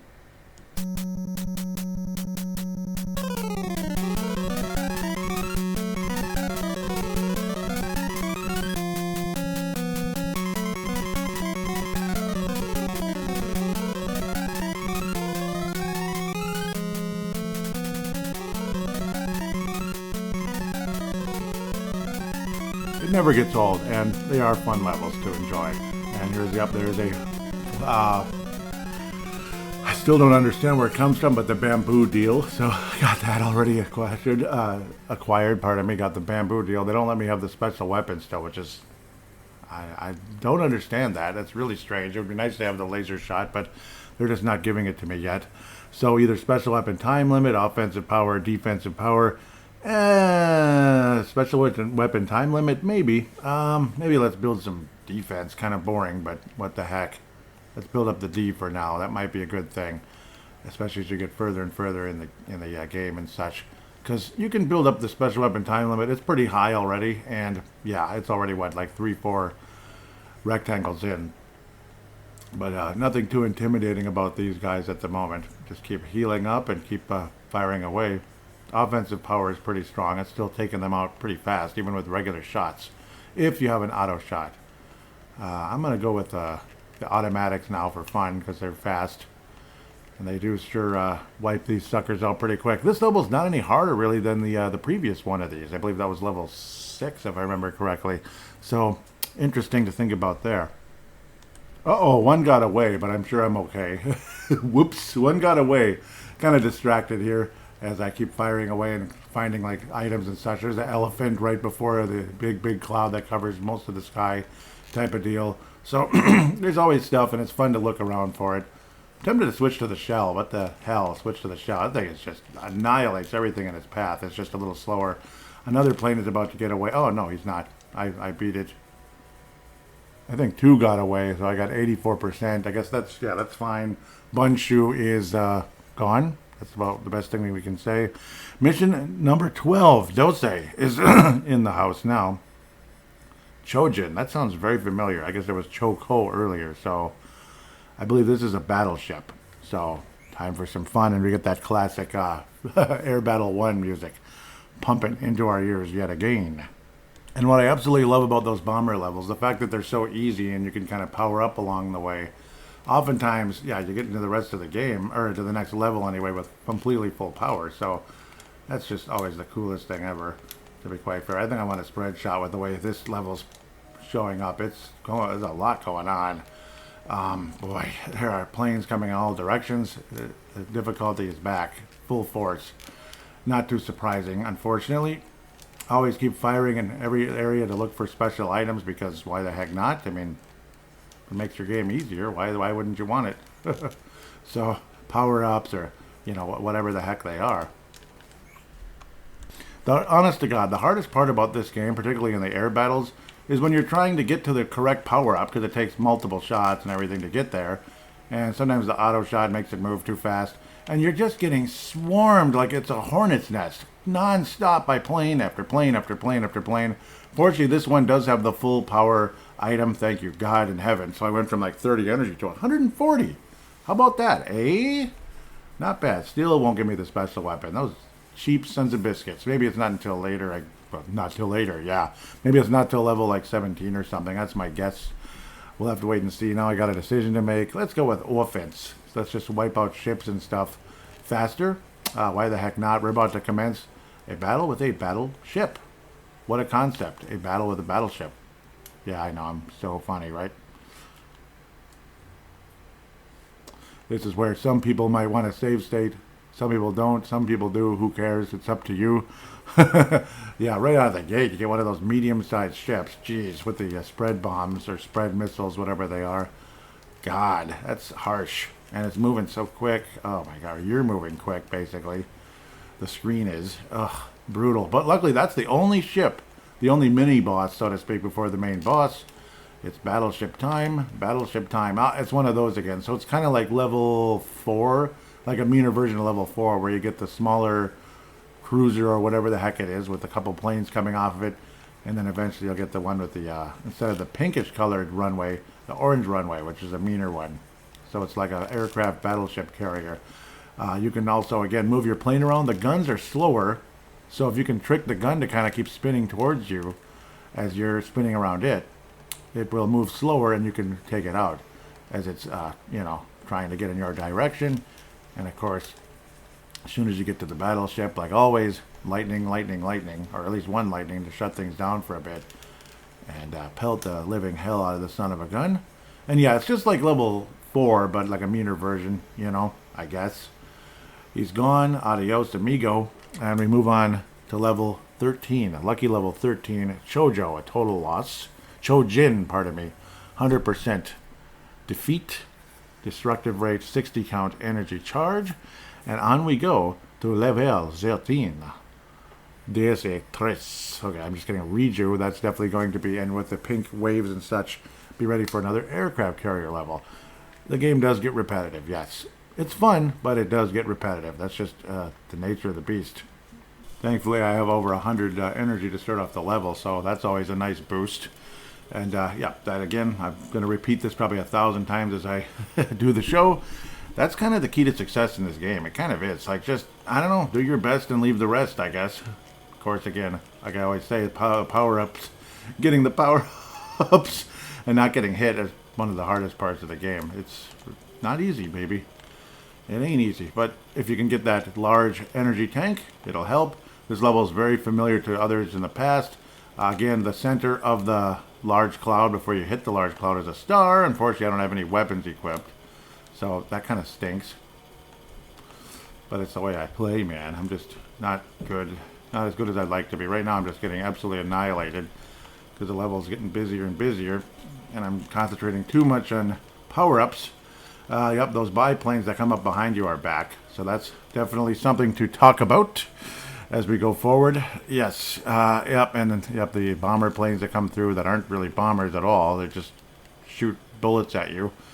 Yep, it's absolutely an aircraft carrier, as you can see from above. Man, this is just, it's a hornet's nest again. It really is. This might be one of the levels where they don't give you anything. Oh, nope, they give me something. So that's good. Maybe in the past I was just missing them when I would play the level, because I know I did miss some. Because that TU-290 deal where I could get to level, or mission 23, because you can't, there's no password for mission 24. You have to beat them both back to back. Yeah, we'll talk about that when we get there. But the power grid wasn't filled up. So, again, yep, still can't get the special weapon for some flippin' reason. I don't know why. They're just being jerks, I guess. Offense, defense. I'm feeling offensive. No. Special weapon time limit. I can't make up my dang mind. Special weapon time limit. Heck with it. Let's just keep having fun with that. Unfortunately, again, no maximum power up. Those are pretty rare, honestly. In the early stages of the game, they're common. Later on, they're not. Down we go. I don't know why I'm playing the whole level, but I suppose they're all fairly short. And it's cool to talk about the power-ups.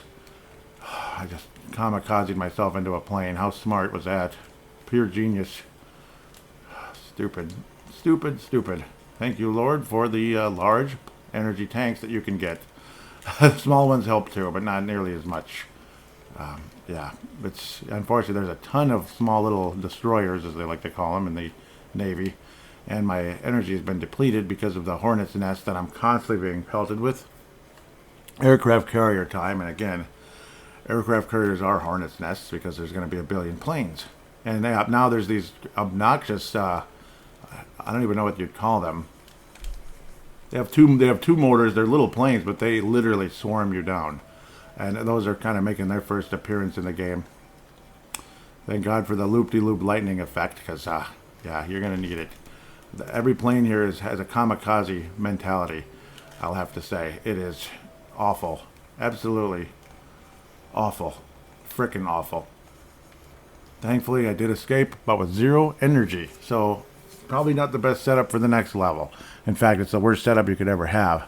I did beat it. Reju is gone. Jose Reju, the former Cincinnati Red, is now gone. I'm just kidding. But it is, I believe it's the same name. Or no, Rejo. Former Cincinnati Red. So there's another sports reference that I like to bring up from time to time. Level 12. Ayako 3. And I have only 60 energy. Okay, well, here we go. Nobody said it would be easy, did they? And also, when you go from level to level to level, save stating, I'd rather do that than do passwords. So please don't call me a cheater for save stating for starting levels. Now, if I save state in the middle of the level, okay, it's kind of sort of cheating. And I'm probably going to end up doing that later on in the game because I would like to go all the way through it and give you a full review of the game. Rather than just say, oh, screw it, I can't get past mission, whatever. 23, 24, I could probably get to the end, but to actually win it, It just might take a save state or two. We'll see. If I somehow win it without it, it'll be the first time in 30 years or so that I actually beat the game. And it'll be the happiest day in a while. Something like that. But we're going to, for the sake of the excitement of Ayako 3, we're going to play the Air Battle 3 level again, because that is classic.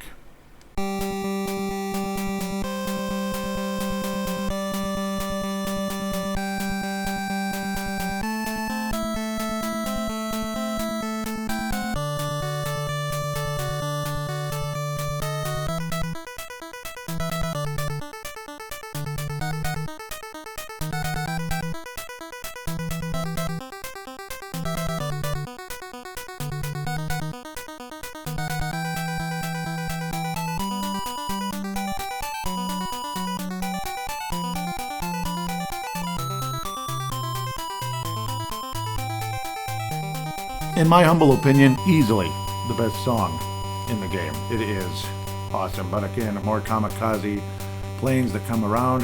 These are actually just kind of spinning around and such. Or not spinning around, but kind of looping around. We'll say the outer edges of the screen. And oh boy, I'm already like dying. It took like 5 seconds. These planes are aggressive. Oh boy. And this is... yeah, I lasted about 5 seconds, so this is one of those levels. Sometimes you're almost better off dying, but yay, you start off with 65. That's a huge difference from 60. But I don't know, level 14. Did I call it level 12? This is level 14. I called it level 12, didn't I? Level 14. Sorry, you probably knew that and were like, what's he talking about? So, I don't know. Yep. So the next level, I forget what's in the middle of the two. Probably another aircraft carrier or something, because level 16 is the fake version of Totiako and all that good stuff. That's when the game gets criminally insane. And yeah, the good part though about getting the special weapon time limit is I now have 60 weapon count, whatever, right out of the gate, baby.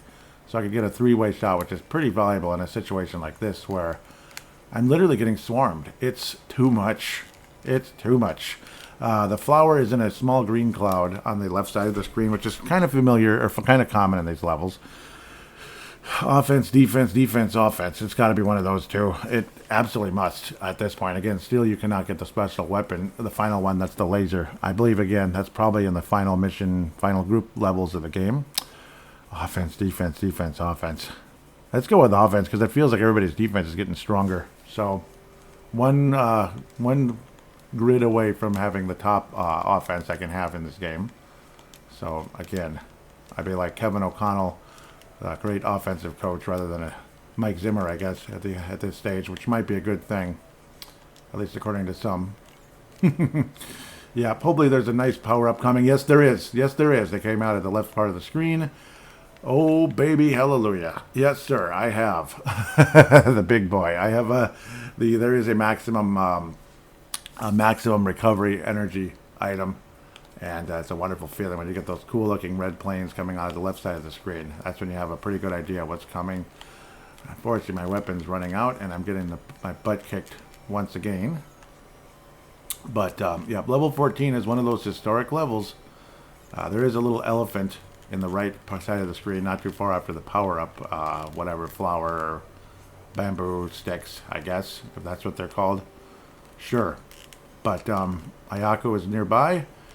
And I'm scared to death, as you can only imagine. Thank God for the large energy tanks again, but I keep hitting planes real smart. It's just, that's probably the number one hazard as you get further and further in the game, is planes don't give a crap. They hit you, boy. It's Japanese, remember? Kamikaze effect.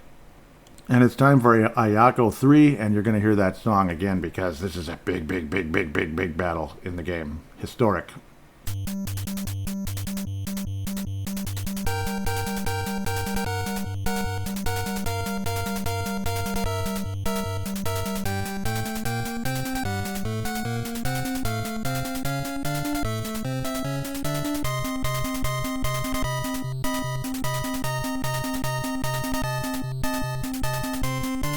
It's showtime.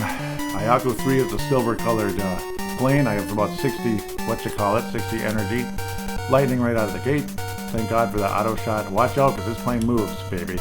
but I've blown him out of the sky just about already. He moves backwards, which could kill you. It's a kamikaze effect, but I beat him because of the auto controller. So yes, you have to have an auto controller. It's not cheating. You can't beat the game without it. You probably can't even get to level 6 without the damn auto whatever. But remarkably, I destroyed Ayako, and it probably Ayako 3. And that's probably due to the fact I got so Ryofu is the next boss on level 15. But again, the added offense probably helped quite a bit, no doubt about it. Level 15 and plenty of energy to spare, as we're going to be having that Tatiako, the first version of Tatiako coming up soon. I'm probably not even saying it right again. Tatako, who knows? Who cares, right? Just get it right one of these days. Oh my God. That's the fun part, yeah. You can't even have a chance sometimes. It's ridiculous. Finally got the auto shot, but they're not as exciting as in this game as they are in the arcade. The arcade, they're freaking awesome.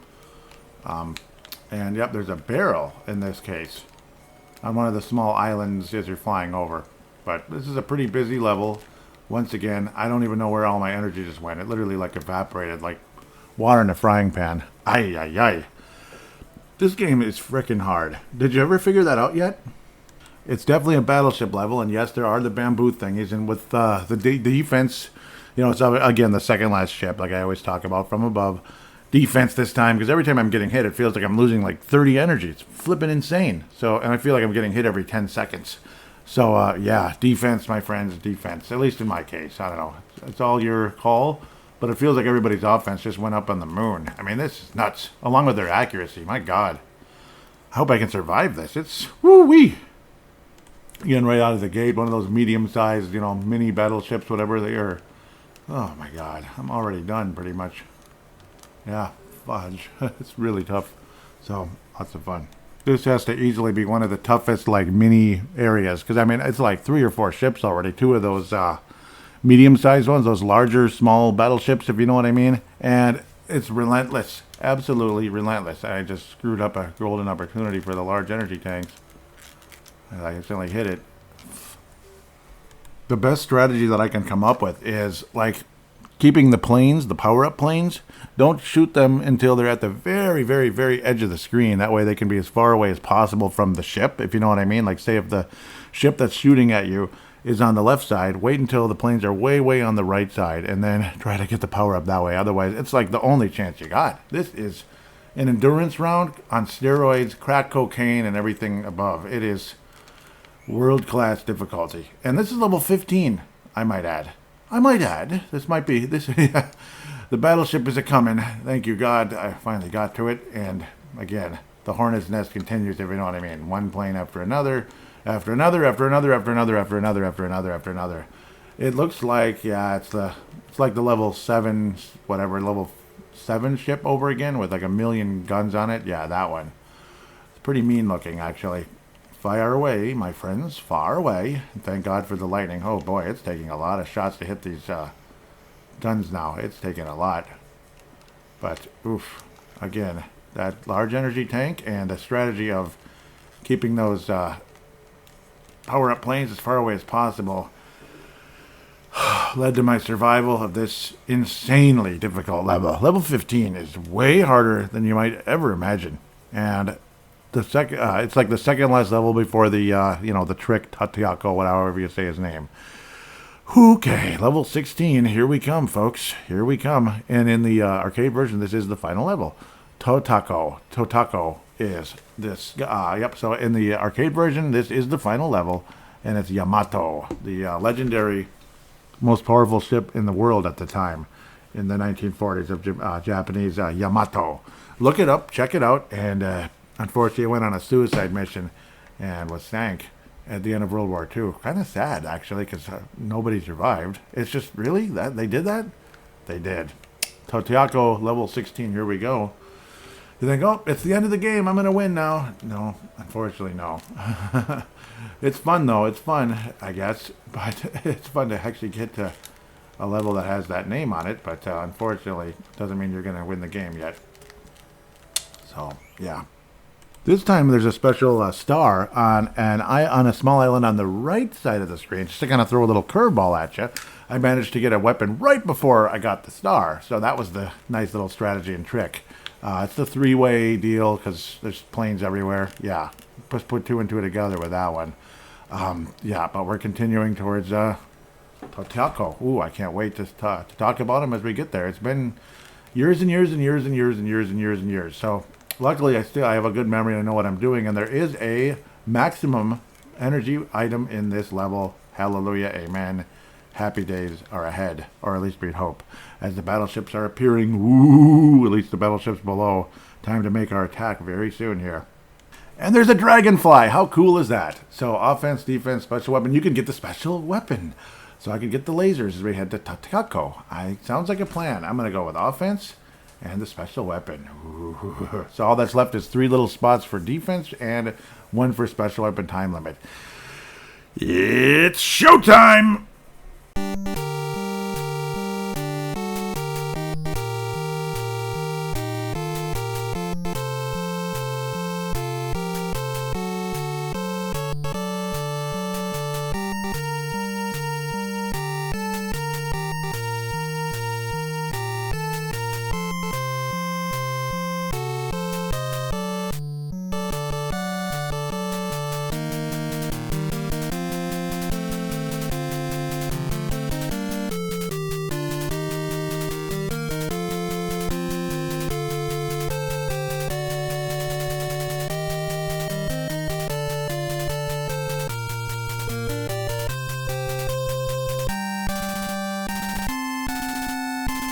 The funneth hath begunneth. Yes, it hath.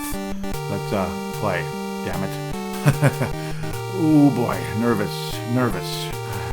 Goosebumps. Oh, might want to do that deal again with the energy tank, but bleep it. I want to get the laser shot. Take this son of a bitch where he belongs. Oh, I missed it. Of course I did. A large energy tank will do. Yep. You want offense, you want defense, you want energy, stamina, whatever the heck you call it. I got the laser. I don't know, it might not even have been the smartest decision. Yeah, there's like a million other ships. It feels like it's doing no damage to anybody. Wow. Yeah, that was kind of not probably the best decision ever. So, well, we'll go with energy tanks instead as we go forward. And here comes the big boy, Totako. Japanese shippies. Yep, there he is. Ooh, look at the size of that triple gun. It is beautiful, powerful, and mean and stuff. Yep. The thing is, though, it moves slower than the other guns. It's insanely powerful. In the arcade version, it'll kill you in one hit. No questions asked. That's how powerful it is. But, yeah. In this game, it doesn't quite do that, but it's still very damaging and terrible. But, yes, the other trick with it is it does move slower than the other guns. He is basically blown to bits already, thanks to the lightning and all that. Unfortunately, when I fight the real one at level 24, if I do survive that long, I'll probably have no energy left and no lightning either. But Totako is done for now. Congratulations, it says. Mission 16 clear. You have done it. We have survived. The war is over. Thank you. Uh-oh. And then a disappointing sound emerges. We've discovered the main enemy fleet. That was only a trap using Tobin as a decoy. Please try again. You're the only hope. Good luck, dumb. Yeah, good luck anyway. Yeah, that's about what they're saying, though. That hurt my feelings. You know, we went through all that, and that was just a decoy. Mission 17, Kako. So I believe that's like level 2 all over again. Cute, but it's probably a much meaner version. By the grace of God, though, they fill up your energy 100%. So you start off level 17 with 140 energy. So that's definitely something to be thankful for going forward as we head into the final stretch of the game. Woohoo! The final 8 stages of the game. Only 8? So come on, it's okay.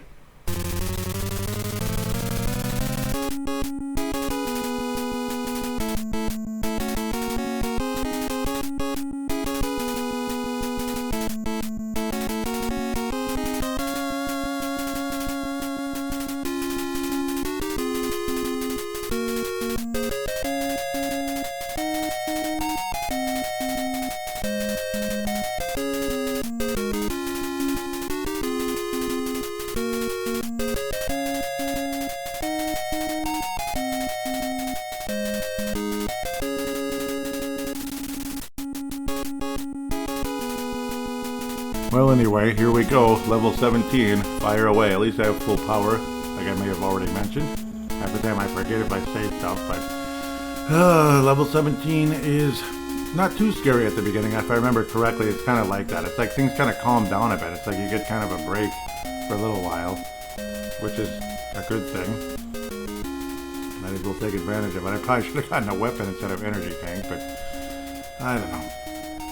And once again, there's the bamboo stick deal on the second last ship, and yes, it's going to be an aircraft carrier. Huge surprise. So defense or special time limit. Let's just go with defense, my friend, defense. The good part is we're going to run out of space though, which is good though. We'll be completely maxed out well before we get to mission 23, which I'm still to this day don't know how I blew that in the past. Probably just not paying attention, just being like a kid basically, not really paying attention to what's going on. But this whole level I've gotten a vibe like things have calmed down a little bit. So it is a nice break. Of course, things are going to get insanely hard very soon, I'm sure, as we go forward. I do remember the things calming down getting to this point. There's even a cow. It's literally almost like level 2 again. It's kind of funny, actually. So that's great. I love it. Yeah, it's like all the weapon, like the cow on the big ship and the big like pre-ship, so to speak, and the barrel close to the last of the small ships, and then the aircraft carrier. And of course, kind of the funny looking, almost alien like planes that kind of come in little swarms at you from the upper center of the screen. The aircraft carrier is missing the fin at the back again, just like level 2. So it's literally Kaku all over again. It's like, again, it's almost like we destroyed all the wrong fleet, which at the end of the day, so what? At least the more you do, the better, right? So I wouldn't complain about that. So yeah, Kaku, very easy. Level 17, pardon me. And we move forward with, again, a nice start and a 70 count, so we'll have full power to start the next level. At least I will. Depending on what you're doing, it's up to you. Not sure you're necessarily playing it in the same time as I am, but what the heck. Mission 18 is a Yaku 1 again. So yeah, again, it's like weird. It's kind of like Ghosts and Goblins or something. You beat it, but oh, you got to do it over again. Yeah. So that's kind of the idea, Ayaka 1. It is safe to say everything is much harder. It looks all the same, but the offense of the planes is way higher. The defense is way higher. They're moving faster. So, I mean, I just watched my energy go from 140 to like 40. It's ridiculous before I finally got to Ayaka 1.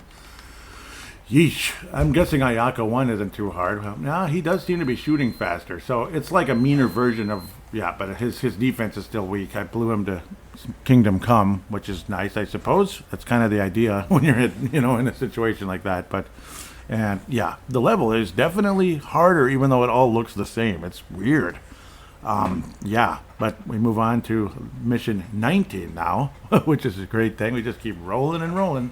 Choco, yep, that was like level 4, if I remember correctly. So it's like we're seeing all the same stuff. It's kind of like building up for the final 2 levels, basically.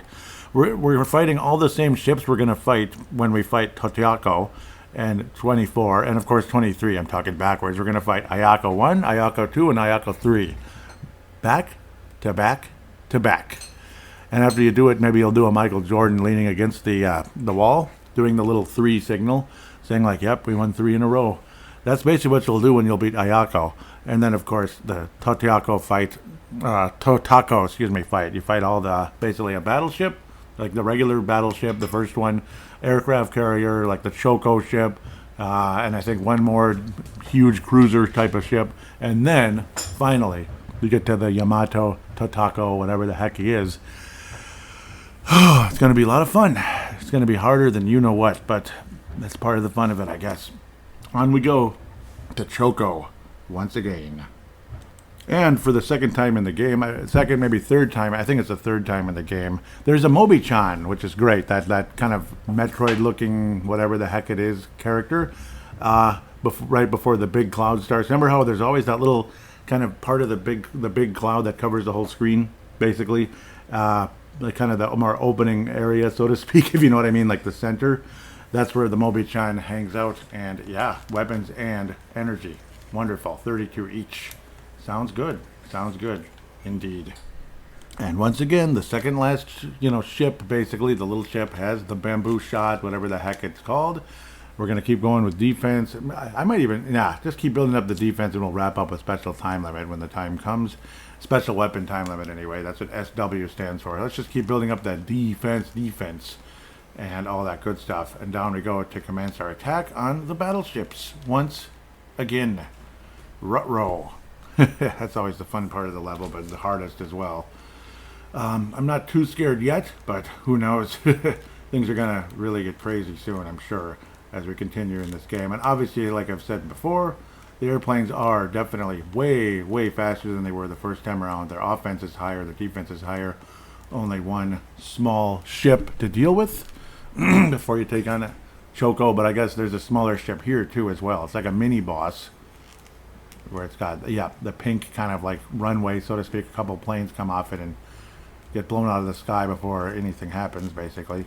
It's literally like a miniature battleship with a little runway on it. Isn't that cute? No, not really. Unfortunately, I'm getting hit a little bit and my energy's dropping. But here comes Choco, and then I can start using lightning. Choco, again, is that same ship that this will definitely be in the final battle. It's an orange-colored ship with a gray runway and lots of little guns and stuff. So, yeah, it is what it is. I'm not having too much of a hard time as long as, again, you time the lightning. Basically, when more and more bullets get on the screen, or not bullets, but guns get on the screen, then you shoot the lightning. Then you can take them out real quick, and the level's over. Rock and roll. We're going to go into the 20s now. Woohoo. I'm guessing it's going to be Ayako 2. Let's see if I'm correct. 70 energy count.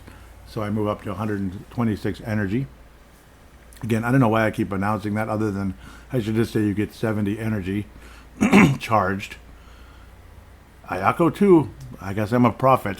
No. So I'm guessing, so the 21 will probably be that real big cruiser, like a much meaner version looking of Choco, basically. It's kind of like that, the really big cruiser battleship, so to speak. And then Ayako 3, I believe, that's my guess, on 22, and then 23 is all the Ayakos, and then 24 is all the battleships that I mentioned, the battleship and our aircraft carrier. And I think there's 2 aircraft carriers, actually, so it's like 6 ships or something. It's bleeping insane, but we'll cross that bridge when we get there, won't we? Ooh, another Mobi-chan, well up into the level.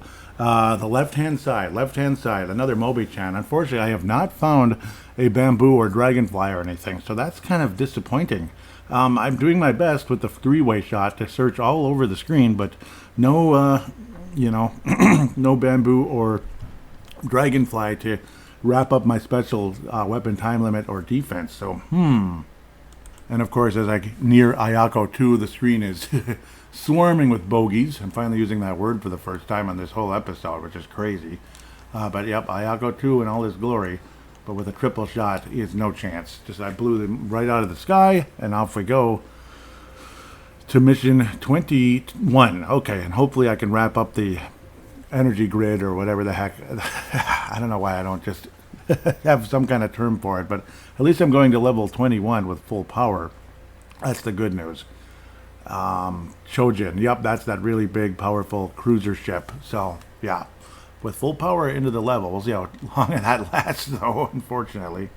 Let me tell you, this level is a bleeping hornet's nest. It's, whew. And it kind of was like this in the past, too, like the second version of it, so to speak, in the 16, the original 16.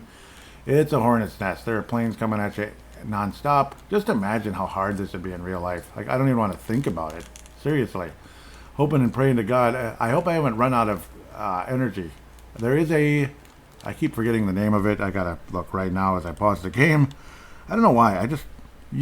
Yashichi. See, I can remember this game and some details of it 30 some years ago, right? Back to like 89, 90-ish, right? Yet I can't remember the name that I looked at like 10 minutes ago. It's really dumb. But Yashichi. Mobi-chan is, I guess, a little easier to remember. And thank God there is a bamboo stick or whatever the heck you call it. Defense or special weapon time limit. I'm not taking any chances. Let's go with special weapon time limit.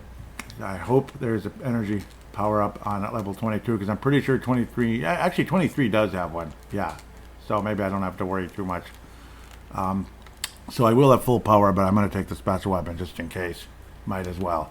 This is not going to be a fun area. I remember this being crazy, criminally difficult in the past. Yeah, when you open up with the ship, the mini ship, so to speak, the big mini ship, right in the middle of the screen, right out of the gate. That's ridiculous. So makes things harder. And there's no power-up planes, but luckily we go right to the boss right away after you pass that guy. No power-ups along the way. Interesting. Yep. And there's the mini boss. I think it's the mini boss. And then, yes, Chojin's like the meaner-looking version of Choco. It's kind of like the big brother, so to speak, if that's okay to say. Keep blasting away.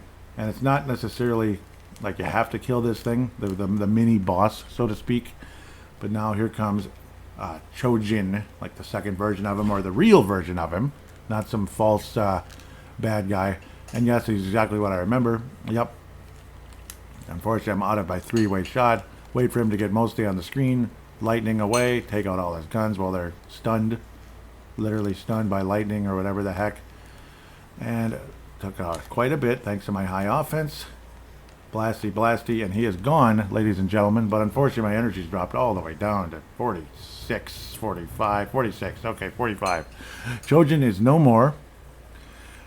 70 count charge, and I'm pretty sure Ayako 3 is next on the list before we get into the literally final fun of the game.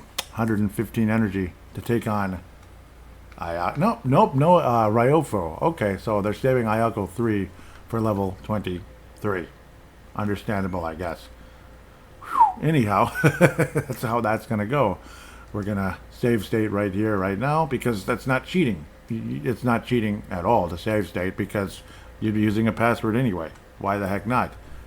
I guess the only semi-cheating is you keep your energy level from the previous level, but I don't think there's anything wrong with that, honestly. If you think I'm cheating, oh well, then I cheated. I mean, I wouldn't, even if I beat this game, I'm not going to count it like I beat it in the past, or I didn't, but legitimately go through it. Interestingly, there's like a distant battleship already. Interesting. From way up here in the aerial area, you know, up in the stratosphere or whatever. Maybe not quite that high, but significantly higher than when you're taking on a battleship anyway. I don't think they flew in the stratosphere during World War II, but holy crap, what a busy level. Hornet's Nest, once again, it's like a yellow jacket nest. No, hornets are meaner than yellow jackets, and they're just stronger anyway. Wow, this is tough stuff. And I messed up the energy, which sucks. Energy tanks. So sometimes gotta keep rolling here. And as I'm nearing the battleship area, when I'm still in the air, there is no power-up. So, yep, it's kind of that sucky part of the game, I guess. There will be a power-up in 23. I do remember that very well. So I will be able to max out the grid. And defense is last. But now we head, oh boy, to the battleship area. It's not going to be easy. This is I forget what this would be. This might be an aircraft carrier. I think it is. Because I think, yeah, Kaku is like the weaker aircraft carrier. This is like the meaner one. And unfortunately, another obnoxious, stupid, ship in the middle of the screen type of deal to start things off, to make things stupid hard. So this is going to be one of those terrible, like, mini sections. Oh boy, this is insane. Once again, use the strategy of, if you can anyway, to if you can, to hit the power-up planes at the very, very, very edge of the screen, as far away from the ship as possible. But even with the one in the middle of the screen, it makes it much harder to really be successful. So, and then hope to get that energy tag if you can. They sure make this hard. They really do. They're not messing around. There's so much stuff on the screen. I'm getting the classic Nintendo slow motion deal. It's that type of thing. It's that busy of a screen. That's how hard this game truly is at the end of the day. And this is what makes the final part of the game so damn hard. This level basically drains all your energy. So if and when you do beat the level, you're only going to have so much energy, like momentum, going forward into levels 23 and 24. That's what makes this game so criminally difficult, honestly. This level is torture. It looks just like that Chojin one. Maybe it's like a meaner version of it, but you're literally going to refight all these ships in level 24 consecutively. Again, that's how difficult this game truly is.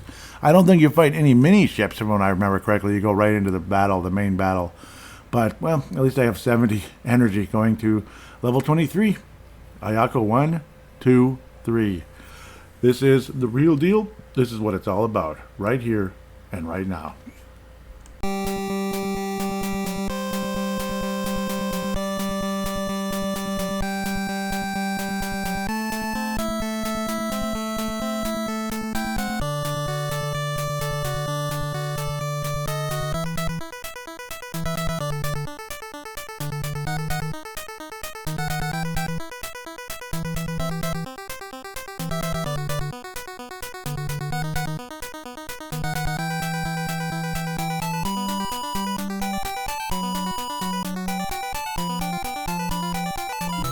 And the planes circle you like vultures waiting for their prey. Yep, this is it. Yes, I think I've emphasized that enough. Of course, we get the green clouds. It's always a beautiful sight. And those 32 energy tanks, the large energy tanks, are the ones to go for as much as possible. Unfortunately, the offense and defense of everything in front of us is not going to be a fun couple of moments here. Do keep the lookout. So luckily, again, early on, one of the little clouds on the left side, typical in these airplane boss levels, is your final bamboo shot of the game, where you can wrap up the grid. And in this case, that would be defensive power. I am a full-on Mac Daddy, I guess, when it comes to, I don't know why I came up with that term, but shoot. But this is what it's all about. Of course, I've said that about 50 times. It's exciting to be back here again. It's kind of like, it's like, here I am. I'm like an old veteran player who used to win Super Bowls, and I'm back in the Super Bowl again. It's kind of like that. But really, this isn't the Super Bowl. This is more of a conference final. And then here's your full power item again. Save state if you're the type that likes to, and I highly recommend that. But maybe you don't need to. I know it's kind of cheating, but in this kind of game, I don't really feel bad if you cheat a little bit. I personally wouldn't. It's kind of the way it is. So, especially when you have 3 major planes to come up and then several ships to defeat in the not too distant future. And now everything is maxed out, like I just said. Of course, everybody's accurate. Everybody's good at what they do in terms of the enemy, unfortunately. And here, I wouldn't. I would recommend either again energy tanks or even the cat laser shot, particularly as you head towards the Ayakos. They're not very effective against ship cannons, but very effective against aeroplanes, which is, again, this part of the game. So kind of make your choice as you go. Keep a lookout, and Ayako 1, 2, and 3 is here. Let the music play, ladies and gentlemen.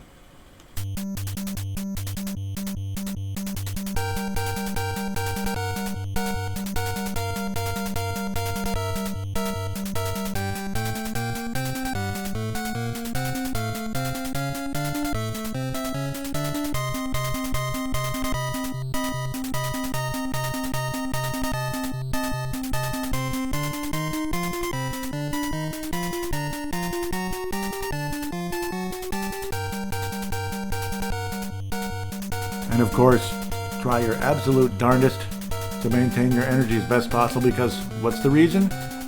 Level 42, or 24, pardon me, is the final level of the game, and you want to be set up smart as you head forward. Maybe use 1 lightning bolt if possible to kind of stop the bullets from Ayako 1. Not too difficult, of course, especially if you have the laser shot. Ayako 2 now emerges. Woohoo! The brown plane. I mean, we're all very familiar with them. I think 1 lightning should be fine if you have lasers and turbo shot. Yep, so Ayako 2 is kaput. Ayako 3 is on his way, or we're on his way to Ayako 3. It's like we're preventing them doing a Hiroshima on us, on Los Angeles or New York or something. Probably Los Angeles, if anything. If there was any American Hiroshima situation, it would probably be L.A. But let's not think about that.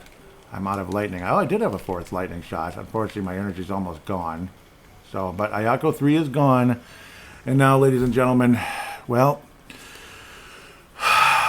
we're conference champions, I guess, if this is a football season.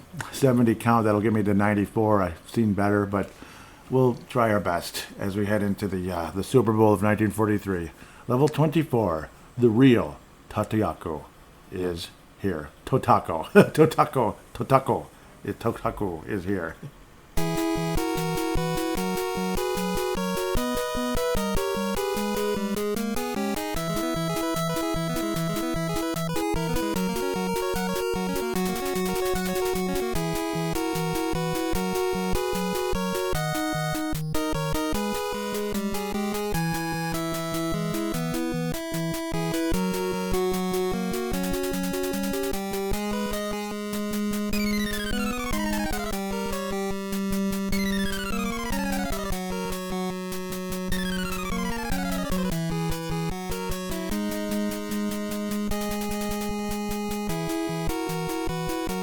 My goodness.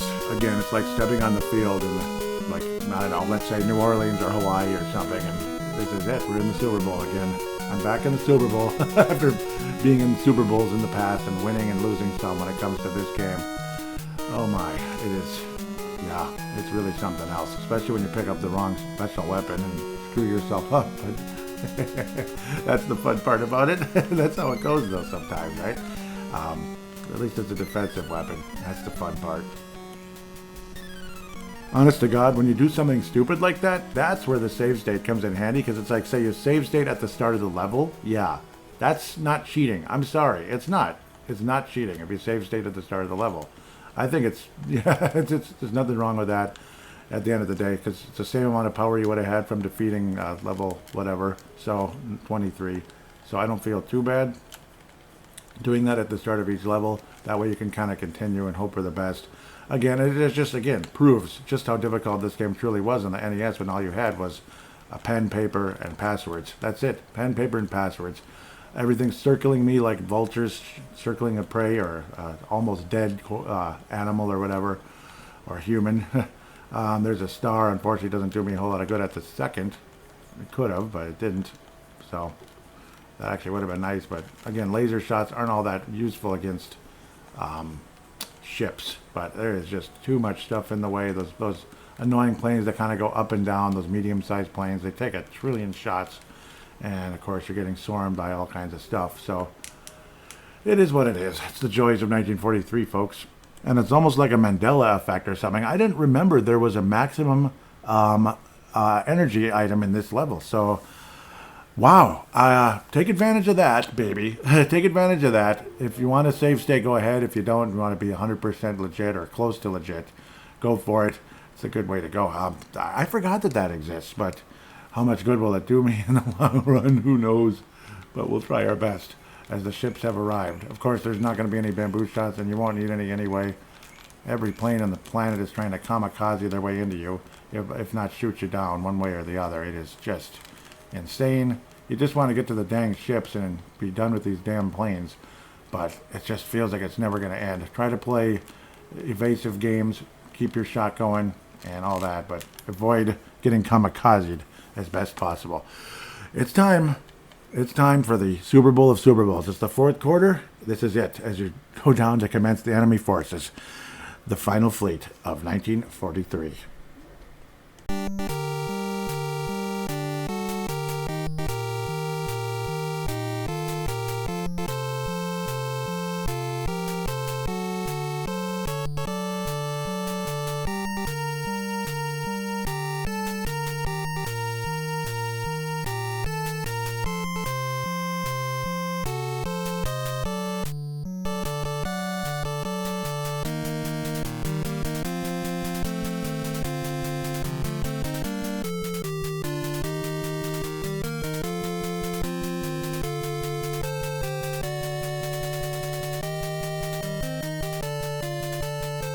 What an incredible honor it truly is. There's a bunch of little planes at the beginning that give you your green, or excuse me, your little energy tank. There's a star if you want to get like if you want to maximize your shots. And then after that, it's you, planes, and the final ships. Unfortunately, this is taking forever. There's no little ships, but then the real stuff begins. Because I do remember there was no little ships and there's no need for them. It's the final fleet of the game. Oh my lord. The first battleship of the game, and again, you do not have to completely destroy these ships. Make note of that. Do not waste your lightning. Just keep firing away, and you do not have to completely destroy them. Unfortunately, they're going to be hanging around and firing away at you. It looks like by default I'm going to defeat the first battleship completely, or come very close to it. But again, you do not have to if you don't see the need. Luckily, I got him to be swinging around as you get the drift. They move slower than you do, the cannons do. Fortunately, there are some planes, energy planes that come, potentially energy or weapons or whatever. If I could just get that damn tank, there we go. Wish there was another Max Force item coming, but unfortunately that never does. Just by the look of the planes, you can tell that there is a aircraft carrier next, and of course there is. Of course the aircraft carrier is next. All kinds of secret items like stars, believe it or not. So if you do have a special weapon, it would have been nice. I probably should have gotten one, but feels like energy is of the essence when it comes to this battle more than anything else. Yep, it is the aircraft carrier. This one does have the little fin in the back, interestingly enough. And I can't emphasize enough, do not waste your lightning, and do not waste, or do not kill yourself trying to wipe out this ship. It's not necessary. Kill it as much as possible. Probably by default, you're going to destroy it enough that it would eventually die. But I'm already just about cooked, unfortunately, if humanly possible. This probably is going to take a few tries to get through this, because it's just too much going on. Now it's ship number 2 gone, and I'm already very depleted, unfortunately. And thankfully, after the aircraft carrier, there is a cow on one side, and there's another star. There's a cow on the left side and another star on the right side. Now we get the big ship with the kind of the orange front, the gray back. That is like, it's kind of like a runway, but no planes from the runway this time. But of course, you're bound to get planes everywhere. This is where you might be tempted to cast lightning, or not cast it, but use the lightning ability at some point. I'm going to fess up about something. I'm restarting the level, and I'm going to get the spread shot. I don't know why I didn't do that. It would make the whole game easier. Spread shot, and then, of course, you get the max thing, which is kind of where I'm hanging out again. Spread shot, especially take advantage of all the stars you're going to run into. And with the spread shot, you're going to run into bunch of stars. You're going to find them, so to speak. You're not going to have to move around as much. So why? I've been doing that the whole game, and all of a sudden here, it's like, I don't know what I'm doing. So my apologies for my ignorance here.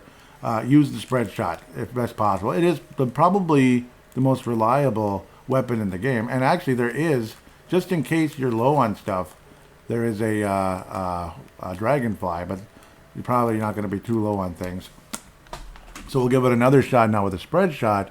It's shot, literally shot. and then having a star, and there's cows and all that cool stuff. So let's play it a little smarter this time around and hope for the best. Hopefully this time it works out a little better. I got to think it's going to.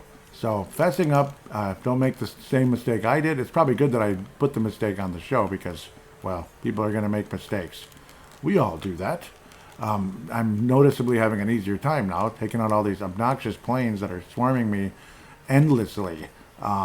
Again, that's what makes the game so damn hard, is probably the planes that never stop coming. And the ships that shoot at you and are very accurate. And, yeah, okay. Well, it's everything. But you get the idea. The planes swarming you, you're going to get hit by something. And unfortunately, the battleship, even the first battleship of the game, his accuracy is like way better. He shoots way more frequently. So everything is kind of maxed out at this point. Unfortunately, that's just the way it is in this game. But try to trick the cannons if you can. Make them chase you as you spin around. They are kind of stuck. That's, of course, the upper part of the ship when you're getting further along in the level and stuff. Again, keep an eye out for stars if possible. And energy tanks are essential. Absolutely essential. Why am I not finding a star? I think it's after the next ship, though, unfortunately. Oh, there's an elephant. Or an effluent, or whatever you want to call it. But, oh, there's the star. Okay, yep, it's kind of in the upper right as you keep going and going and going and going. As now things are working a little smoother now with the spread shot. And again, there are stars aplenty. You can take off both levels of the aircraft carrier a lot quicker with the spread shots, also making contact with freaking airplanes and dodging bullets at the same time. It's so easy. Yeah, it's so easy, Yeah, but that's part of the fun of it. Now that and like I said, there is a cow in the upper left-hand area after the aircraft carrier, and there's a star in the right-hand area a little bit later. So you'll be able to maintain your weapons rather than not maintaining them, because that would be kind of dumb. That'd be kind of dumb, don't you think? I think that'd be kind of dumb. So be smart about it and keep moving along. Ship number 3, like I was mentioning earlier, where I unfortunately admit my doom, is the orange ship with the gray back and all that stuff. It's basically like level 7, I believe. Yeah, I believe it's level 7. It is what it is. Either way, it's a very tough ship. I've still not used a single loop-de-loop or lightning or whatever yet, so that's probably a good thing. And these spread shots are working insanely well, but, still very prone to getting hit. And I have defeated the ship, I believe. Nope, I haven't. But I tricked the cannon once again. 3 ships down. I believe it's 3 to go. It might be 2 to go. I don't remember exactly. And there's planes again. That's good news. So we can get some energy tanks, hopefully. But getting swarmed the whole bleeping time, as you might imagine. As you absolutely might imagine. And me screwing up getting the tank here. To give it another shot. Get 2 cracks at it. Don't want to screw up the second time. Okay. Nothing showing up, unfortunately, as I'm shooting around hoping for a star or something. An elephant, a cow, anything. You know, Mobi-chan, that'd be freaking awesome right about now. Another aircraft carrier. This one looks actually weaker than the last one, which is kind of funny. But that's okay. Just go ahead and be weaker. I love that. Thank you. But unfortunately, the shots are insanely accurate, and they never stop. So they are a mean hornet's nest here in this Pacific campaign. Ship number 4 is gone, but yeah, as we continue to try to edge and nudge forward, planes coming up behind, planes coming from the front, planes coming from the side, whatever it is, and now my spread shot is gone, and the game is insanely impossible as I try to go forward. Unfortunately, hoping for some kind of miracle from God here. Or just the fact that this might be Tatiako coming up, but I doubt it. Unfortunately, there's probably at least one more ship before Tatiako. Oh, what is this? These small ships. That's just cruelty. Oh, no. But I think that does mean that it's Tatiako next. I do believe that means that. So, be on the lookout for that. Wish they'd let me go forward. I stunned him. I did use lightning, because I do believe Tatiako is next. Totako. I keep calling him Tatiako. It's time for taco time. It's taco time, folks. Taco Tuesday. Nope, that's another. It is Tatako. It's Tatako. It's Tatako. Super Bowl time. 4th quarter, whatever you want to call it. It's Tatako. I have no energy. I can't get hit, but I do have lightning. And yeah, that. So hope for the best here. Let him get as much on the screen as you can. Then do lightning and try to pelt him as much as possible. Pray to God you have enough lightning left over. The ship is more than 50% gone already. And this is really good news. I just might beat this SOB. One last shot. But the tank moves. Oh boy, he is really an accurate shooter. But he's too slow. Oh boy. Oh boy. Oh boy. Oh boy. Oh boy, the confetti's coming down, folks. Lombardi is here. I don't believe it. I couldn't even beat this while cheating in the past again. Oh my God. Oh my God. I beat 1943, sort of. Then, all weapons were put to silence. But we didn't drop the bomb in Hiroshima. The buck stops here, right? Well, maybe it didn't have to. But enjoy the ending, folks. Oh my God.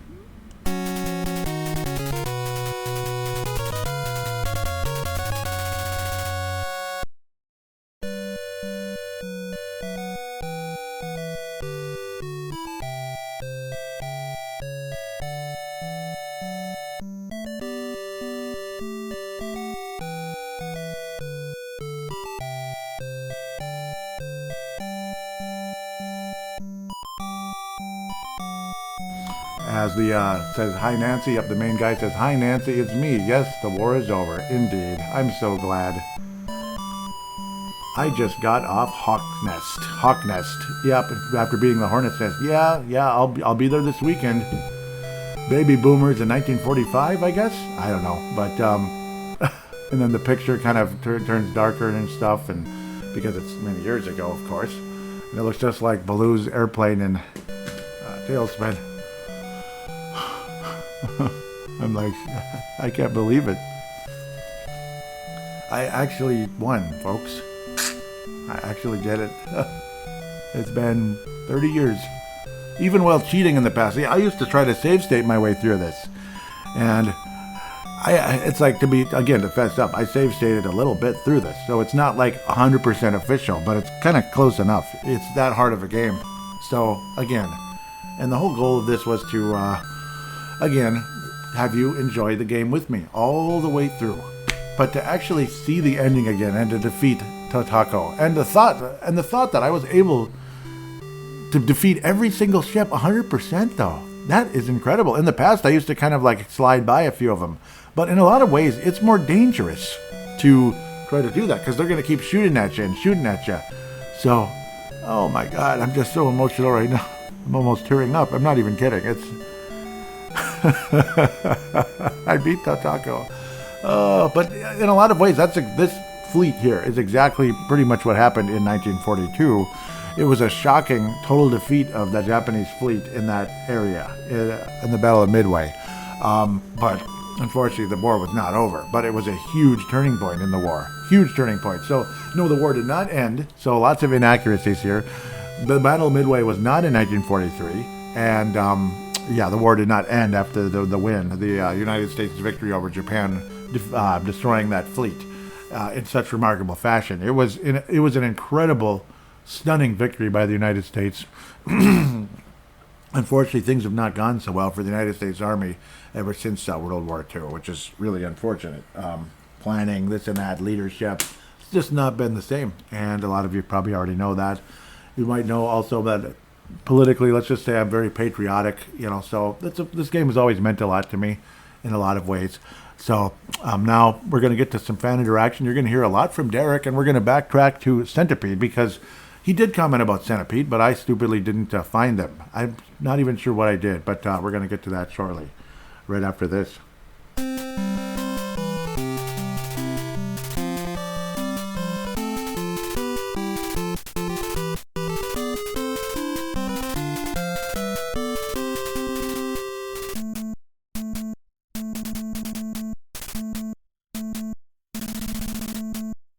And we are back here on Video Game Flashback feedback segment. So yes, the feedback segment. Can't thank you enough for joining the show, of course. You'll notice there have been some minor changes, so to speak, that have just randomly popped up when the podcast updates.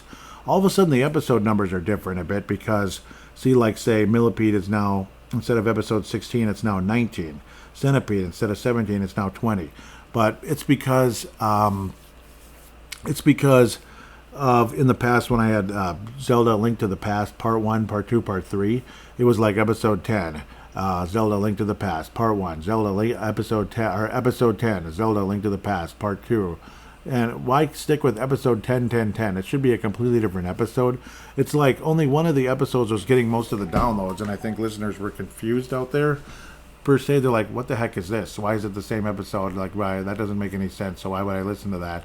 So to make more sense, it is now split up. Same with The Secret of Evermore. So that's basically what I did along the way. So everything will be sequenced from now on. If there are multi-part episodes, which I'm trying to avoid, man, it's going to be humid every dang day. Get out of here. Except for Sunday, I guess. Sorry, I'm staring at something. But no, that was kind of the idea there. And thankfully I did find what Derek had to say about Centipede. What happened is he jumped in right after I'd released Millipede. So I don't know, I should have checked better, and I should have done the hashtag VGFB. I think I just did notifications, which is a really dumb mistake. Dumb. So it's all about the hashtag. That keeps things organized. So yes, keep doing the hashtag, though I may have to update the hashtag to something else, because it looks like there's Finnish hockey, some Finnish hockey conversation that's been using hashtag VGFB for some reason, so I might update that so I don't get like a million posts from some Finnish hockey league, even though me and Derek are gigantic fans of NHL hockey and the Minnesota Wild in particular. So yes, we were both writers, and now obviously are both podcasters.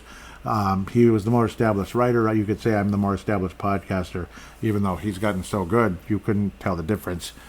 Who's the more established one? He's that good of a podcaster. Both of us keep up with the Minnesota Wild, of course. Brave the Wild, increase assist. Sorry for babbling about all of that, but, it's good to get little updates as to what's going on with the episodes. You might be wondering, what the heck is up with that? Why is 1943 episode 21? It should be like, what should it be? Episode 18, right? Nope, it's 21 because of that reason, to keep things properly sequenced. And it's sad to look at, say, back when Centipede was posted, July 4th. Gosh, and I think it's already like the third week of August when this is posted. So it's really sad. I mean, it's really, really sad. Like I was playing the summer of bugs. It was still relatively early summer. Now here we are, like summer's almost over and all that. And every time I swim in the pool, I think of 1943, 1943, 1943. And today when I was swimming in the pool, I had like the ending music in my head and the final battle, the battleship music in my head. And it just felt so cool. Anyhow, let's get to what Derek had to say about Centipede so we can get caught up on that. The Summer of Bugs. He had a lot of good things to say here with 4 tweets, or X-posts now as they're called, as that's been updated on this show for the first time. Centipede was one of the first few games I had for the Atari 2600 and was probably my second most played game behind the Activision classic River Raid, which I think is similar to 1943 too, or 1942 more say. I already mentioned the relentless action, but the other thing that set Centipede apart was was how it almost had music. Centipede nearly achieved with what could be called music with a simple thump, like dun dun dun dun dun dun dun sound repeatedly, and then joined by all the other sounds of the game, like say like the spider and such, the shots from the player, the bouncing spider, and other objects flying around, created kind of a symphony of a sound. Yep, or like you could say how like Firefly synchronized at times. It's cool, isn't it? Continuing, Derek says, I think the basic joystick gave you a decent level of control and precision as you work your way through the levels, although it would have been nice to have had a pause feature, but that didn't exist. It would have been interesting to see what the control would be like with a Sega Genesis controller. And it is kind of ironic that the Sega Genesis controller did hook up to the Atari 2600, but most people probably didn't have a Sega Genesis yet because it didn't exist until 1989. And even so, people probably didn't think about it, or so on or so forth. But about the Sega Genesis controller, you can play this game on Atari's 50th, can you believe it, 50th anniversary collection on both PlayStation 5 or the Nintendo Switch. The game is a huge anthology of classic Atari 2600 and Atari 7800 with arcade games. Lots of cool videos with the game designers too. So yes, really cool. And that harkens back memories to the PS1, where I think maybe the first instance of that, where you have videos with the game designers. That would be the Williams classics on the PS1 with games like Defender and such. At first I thought maybe the Namco Museum. No, it's Williams. That came out around, I believe, 96-ish on PS1. What fun that was. It was the first time in my life I got to play real, legitimate arcade ports at home. That was awesome. All those years ago. It was quite an exciting time for real.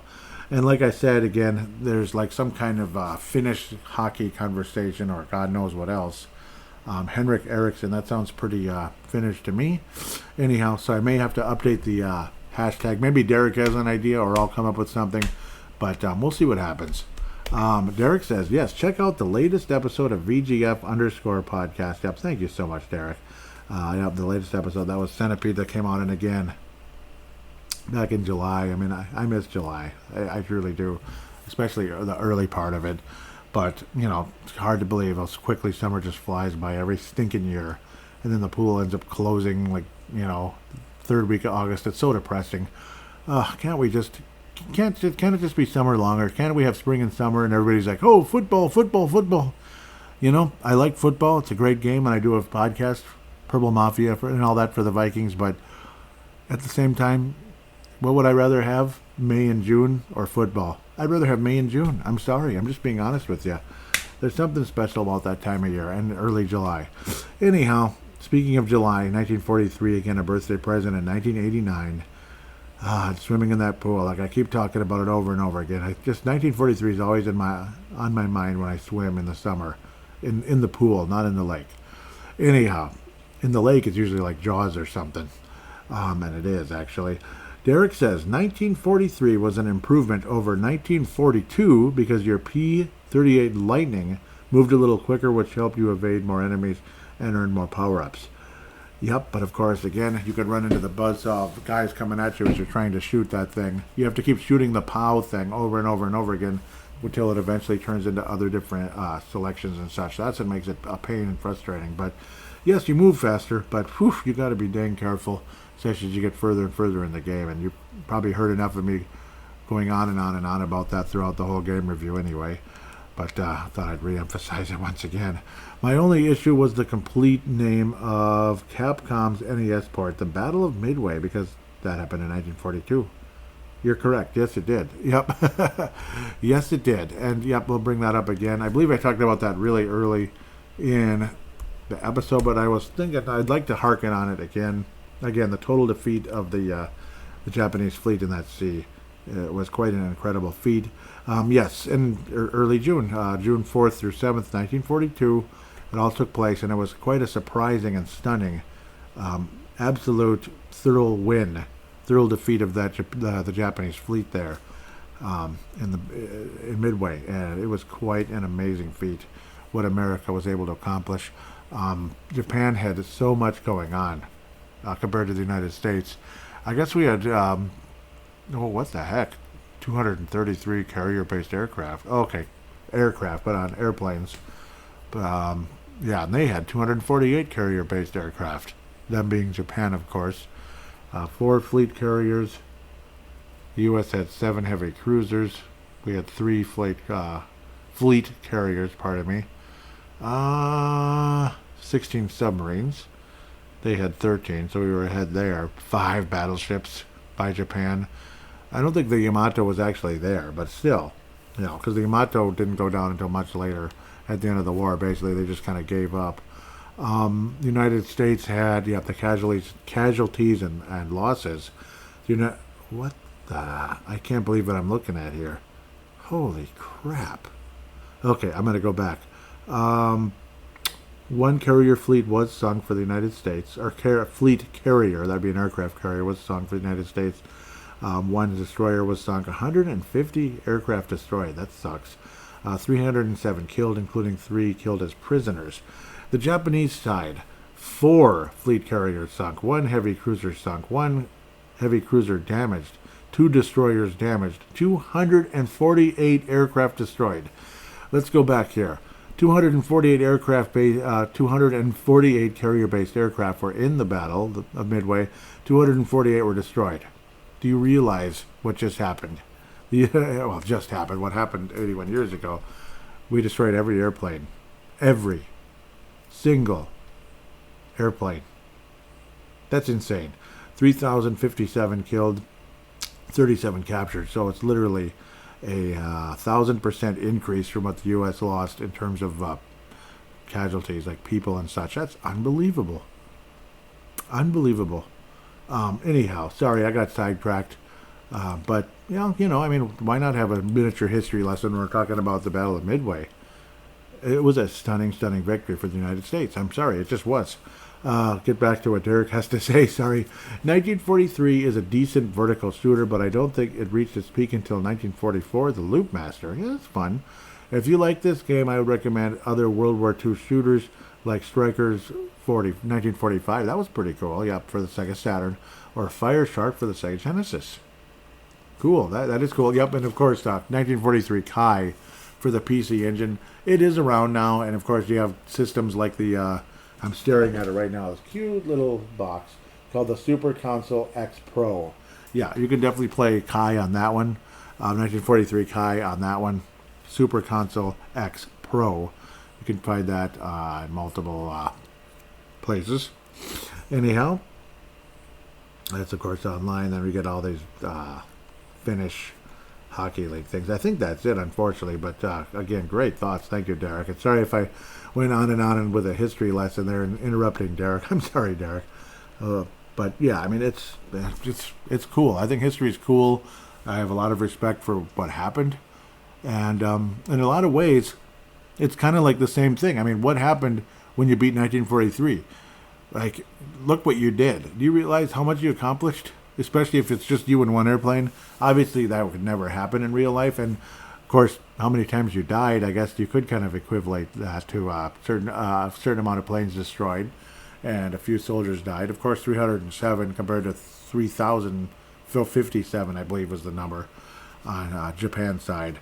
It's absolutely nuts. Absolutely nuts. An absolute decisive victory for the United States in the Battle of Midway, and it was the turning point of the war. Just like the whole famous George Washington crossing the frozen Delaware River, freezing Delaware River to invade Trenton, New Jersey to get it back, basically take America back anyway, at least at the time. And yeah, it was a Christmas Day type of thing because it's like, hey, they're not going to be ready for us, and it's we're losing. Britain is going to win, and then next thing you know, George Washington went in and the troops went in and retook Trenton, New Jersey. So turning points of wars. It's kind of cool. So sorry I'm going on and on about the history lesson, but I love history, and games like this can kind of trigger that a little bit. And of course, I used to love playing with battleships in the bathtub. Yes, I did, and my imagination went absolutely nuts. Even when I was a little tiny bit older and getting closer to being a teenager, I still played with that same battleship because of games like 1943. Yep. Imagination, folks. Sometimes imagination's a lot of fun, and a game like 1943 can certainly trigger some of that. And also, again, kind of, sort of, especially battles versus the giant airplanes, the Ayako 1, 2, or 3. That makes you think about terrifying aerial battles during World War II. It must have really been something. I mean, really something. Men having, pilots, fighters, whatever, having nightmares the rest of their life. They were waking up from nightmares like they're in the war and they're flying and getting shot at and maybe even getting hit. And watching their comrades go down and stuff. It's something else. So obviously you can really put that into perspective when you consider how many planes are getting blown up in the game. It's scary stuff, man. So, sorry. I know it's just a video game, but World War II was not, unfortunately. So had to bring that to perspective a bit there. I know I'm going on and on and on and on, but again, just have so much respect and really, really love the game. I respect 1943, the Battle of Midway for NES, because of how freaking hard it is. I respect it. Like, you get to level 16, like in the arcade version, which was the biggest coin muncher ever. That's what's wrong with that game. It's literally just a coin muncher. As fun as it is, it's too hard. You die too easy, and yeah, it's ridiculous. Whereas the NES version, it just feels a little more like an actual game. But again, and the fact that some of us, very, very, very select few that have really beaten the game for real without using a Game Genie code or something where you're invincible. That's the definition of cheating. Save stating at the beginning of a level, or say maybe midway through the level because you're about to take on the battleships and such. That might be a little different case. That's still kind of cheating, except for, starting at the stage, I think really isn't, particularly if you're going to come back to it at a later day or a later hour. So it's not like you're save stating through every little spot of the game. That's definitely cheating. But if you do it just for the sake of saying, well, this is what it's like to beat the game, I guess is what it looks like. You start even doing that at times. If you were to do that like on a game like a Turtles or something, you start gaining skills that you didn't know you had, and you actually get better at the game. And I actually did that with Castlevania 3 years ago, where I did the save stating a bit to finally beat Castlevania 3. Went home, played the last level of the game on the NES cartridge for the sake of not being able to save state, and beat it. So it's amazing. It's amazing what can happen. You can do amazing things because of it sometimes. It can turn you into a better gamer, believe it or not, because you're kind of like practicing and getting better, so to speak. So that's why I'm not thoroughly against save stating, as long as it's not outright cheating and all that. Sometimes it can make the games more interesting. Or say if the save feature kind of sucks. Who wants to write down passwords? It's kind of like, that's one of the things about the 80s I don't miss very much, actually. So that's kind of how that goes. Whew, mouthful. Really enjoyable game. Love it. I'll love it the rest of my life. I have so many memories, so many good memories of the game. And just to see the ending again and to survive all of that, it's just, an absolute honor and a pleasure. And thank you so much for sharing this with me, for listening to this episode. Please tell your friends about it. Please do it. Thank you, Derek, for the awesome comments and all that. I really appreciate them. Centipede 1943. Really appreciate you so much, Derek. I really do. Anybody out there listening? Yeah, comment. Please comment about these games. And you can bring up something that has been, maybe you're new to the show because you hadn't discovered it yet, because this show is kind of a needle in the haystack right now. when it comes to retro gaming podcasts. Don't be afraid to talk about something as far back as Combat, the first actual episode that was a podcast. As far back as Combat all the way up to today. You can talk about anything, commenting, and you can even call in using an audio submission if you'd like. Otherwise, on X or X post or whatever, it's right there in the show description, but just in case you're not seeing it, it is at VGF_podcast, at VGF_podcast. Again, thank all of you so stinking much for listening to the show. All three of you. No, I'm kidding. It still feels like that, but I'm hoping it's growing. Tell your friends about the show, write positive ratings, or just so far nothing's actually been written. It's mostly just 5-star or whatever, the amount of stars. So if you could please, write something if you could, even if it's short. And if it's just adding to the 5 stars, that's fine as well. It makes the show more attractive to new potential listeners, and maybe we can grow an inch or two against these grand sequoias and weeds and everything. There's grand sequoias like the Atari Game by Game podcast, and there's weeds everywhere. But to get to the next episode and tell you what it is, well, it's time for me to finally put my money where my mouth is, so to speak. The buck stops here. I made fun of a certain NES podcast years ago because of how they literally winged Castlevania. They literally winged the original Castlevania game for the NES. I remember at the time I was so looking forward to it. I was going to listen to Castlevania, I think it was 2018, on Halloween. I was going to listen to the Castlevania episode. I just was saving it and leaving it there. I hadn't listened to it yet.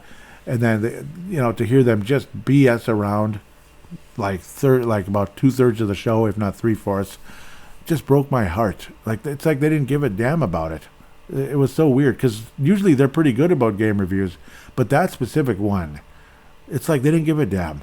Castlevania is not necessarily, it's not. It's not any kind of religion or anything. It's not that important to the world necessarily, but at the same time, it was a wonderful, wonderful game for a system, and it's like October and blah, blah, blah. Something to look forward to every year, playing Castlevania. So for them to kind of just wing the episode for one of the best series on the NES, I just didn't understand it. Did not understand it. They'd probably play the 3D version and go on and on about how it's the greatest thing in the history of mankind, the 3D versions on the newer systems. But when you get to the side-scrolling classics of the NES, as stiff the controls can be and how difficult the games freaking are, they bring back so many amazing memories. The music quality, Konami. I mean, they are like the franchise of Konami. Just so gorgeous, so beautiful. So I was hurt and disappointed by the way that podcast simply winged that episode. So now it's my turn to put my money where my mouth is. The pressure's on. I'm not going to make a masterpiece because I don't think I'm capable of doing that. Maybe I am. I'm going to do the best I can, though, to make the game review closer to what I was hoping for that day years ago. An actual review of Castlevania versus BSing around about taking your kid to karate class or something. I just don't need to hear about that. If you took your kid to karate class, okay, conversation's over. Thanks for sharing. You got that out there, and that's fine. I'm glad you did, because you're free to do that. But to make half of the show about that, you're kind of an ass, I think. It's stupid. It wasn't necessarily that, but it kind of was. Just BSing back and forth, So let's talk about Castlevania coming up. Episode number 22 will be Castlevania on the Nintendo Entertainment System. Until next time, take care and game on.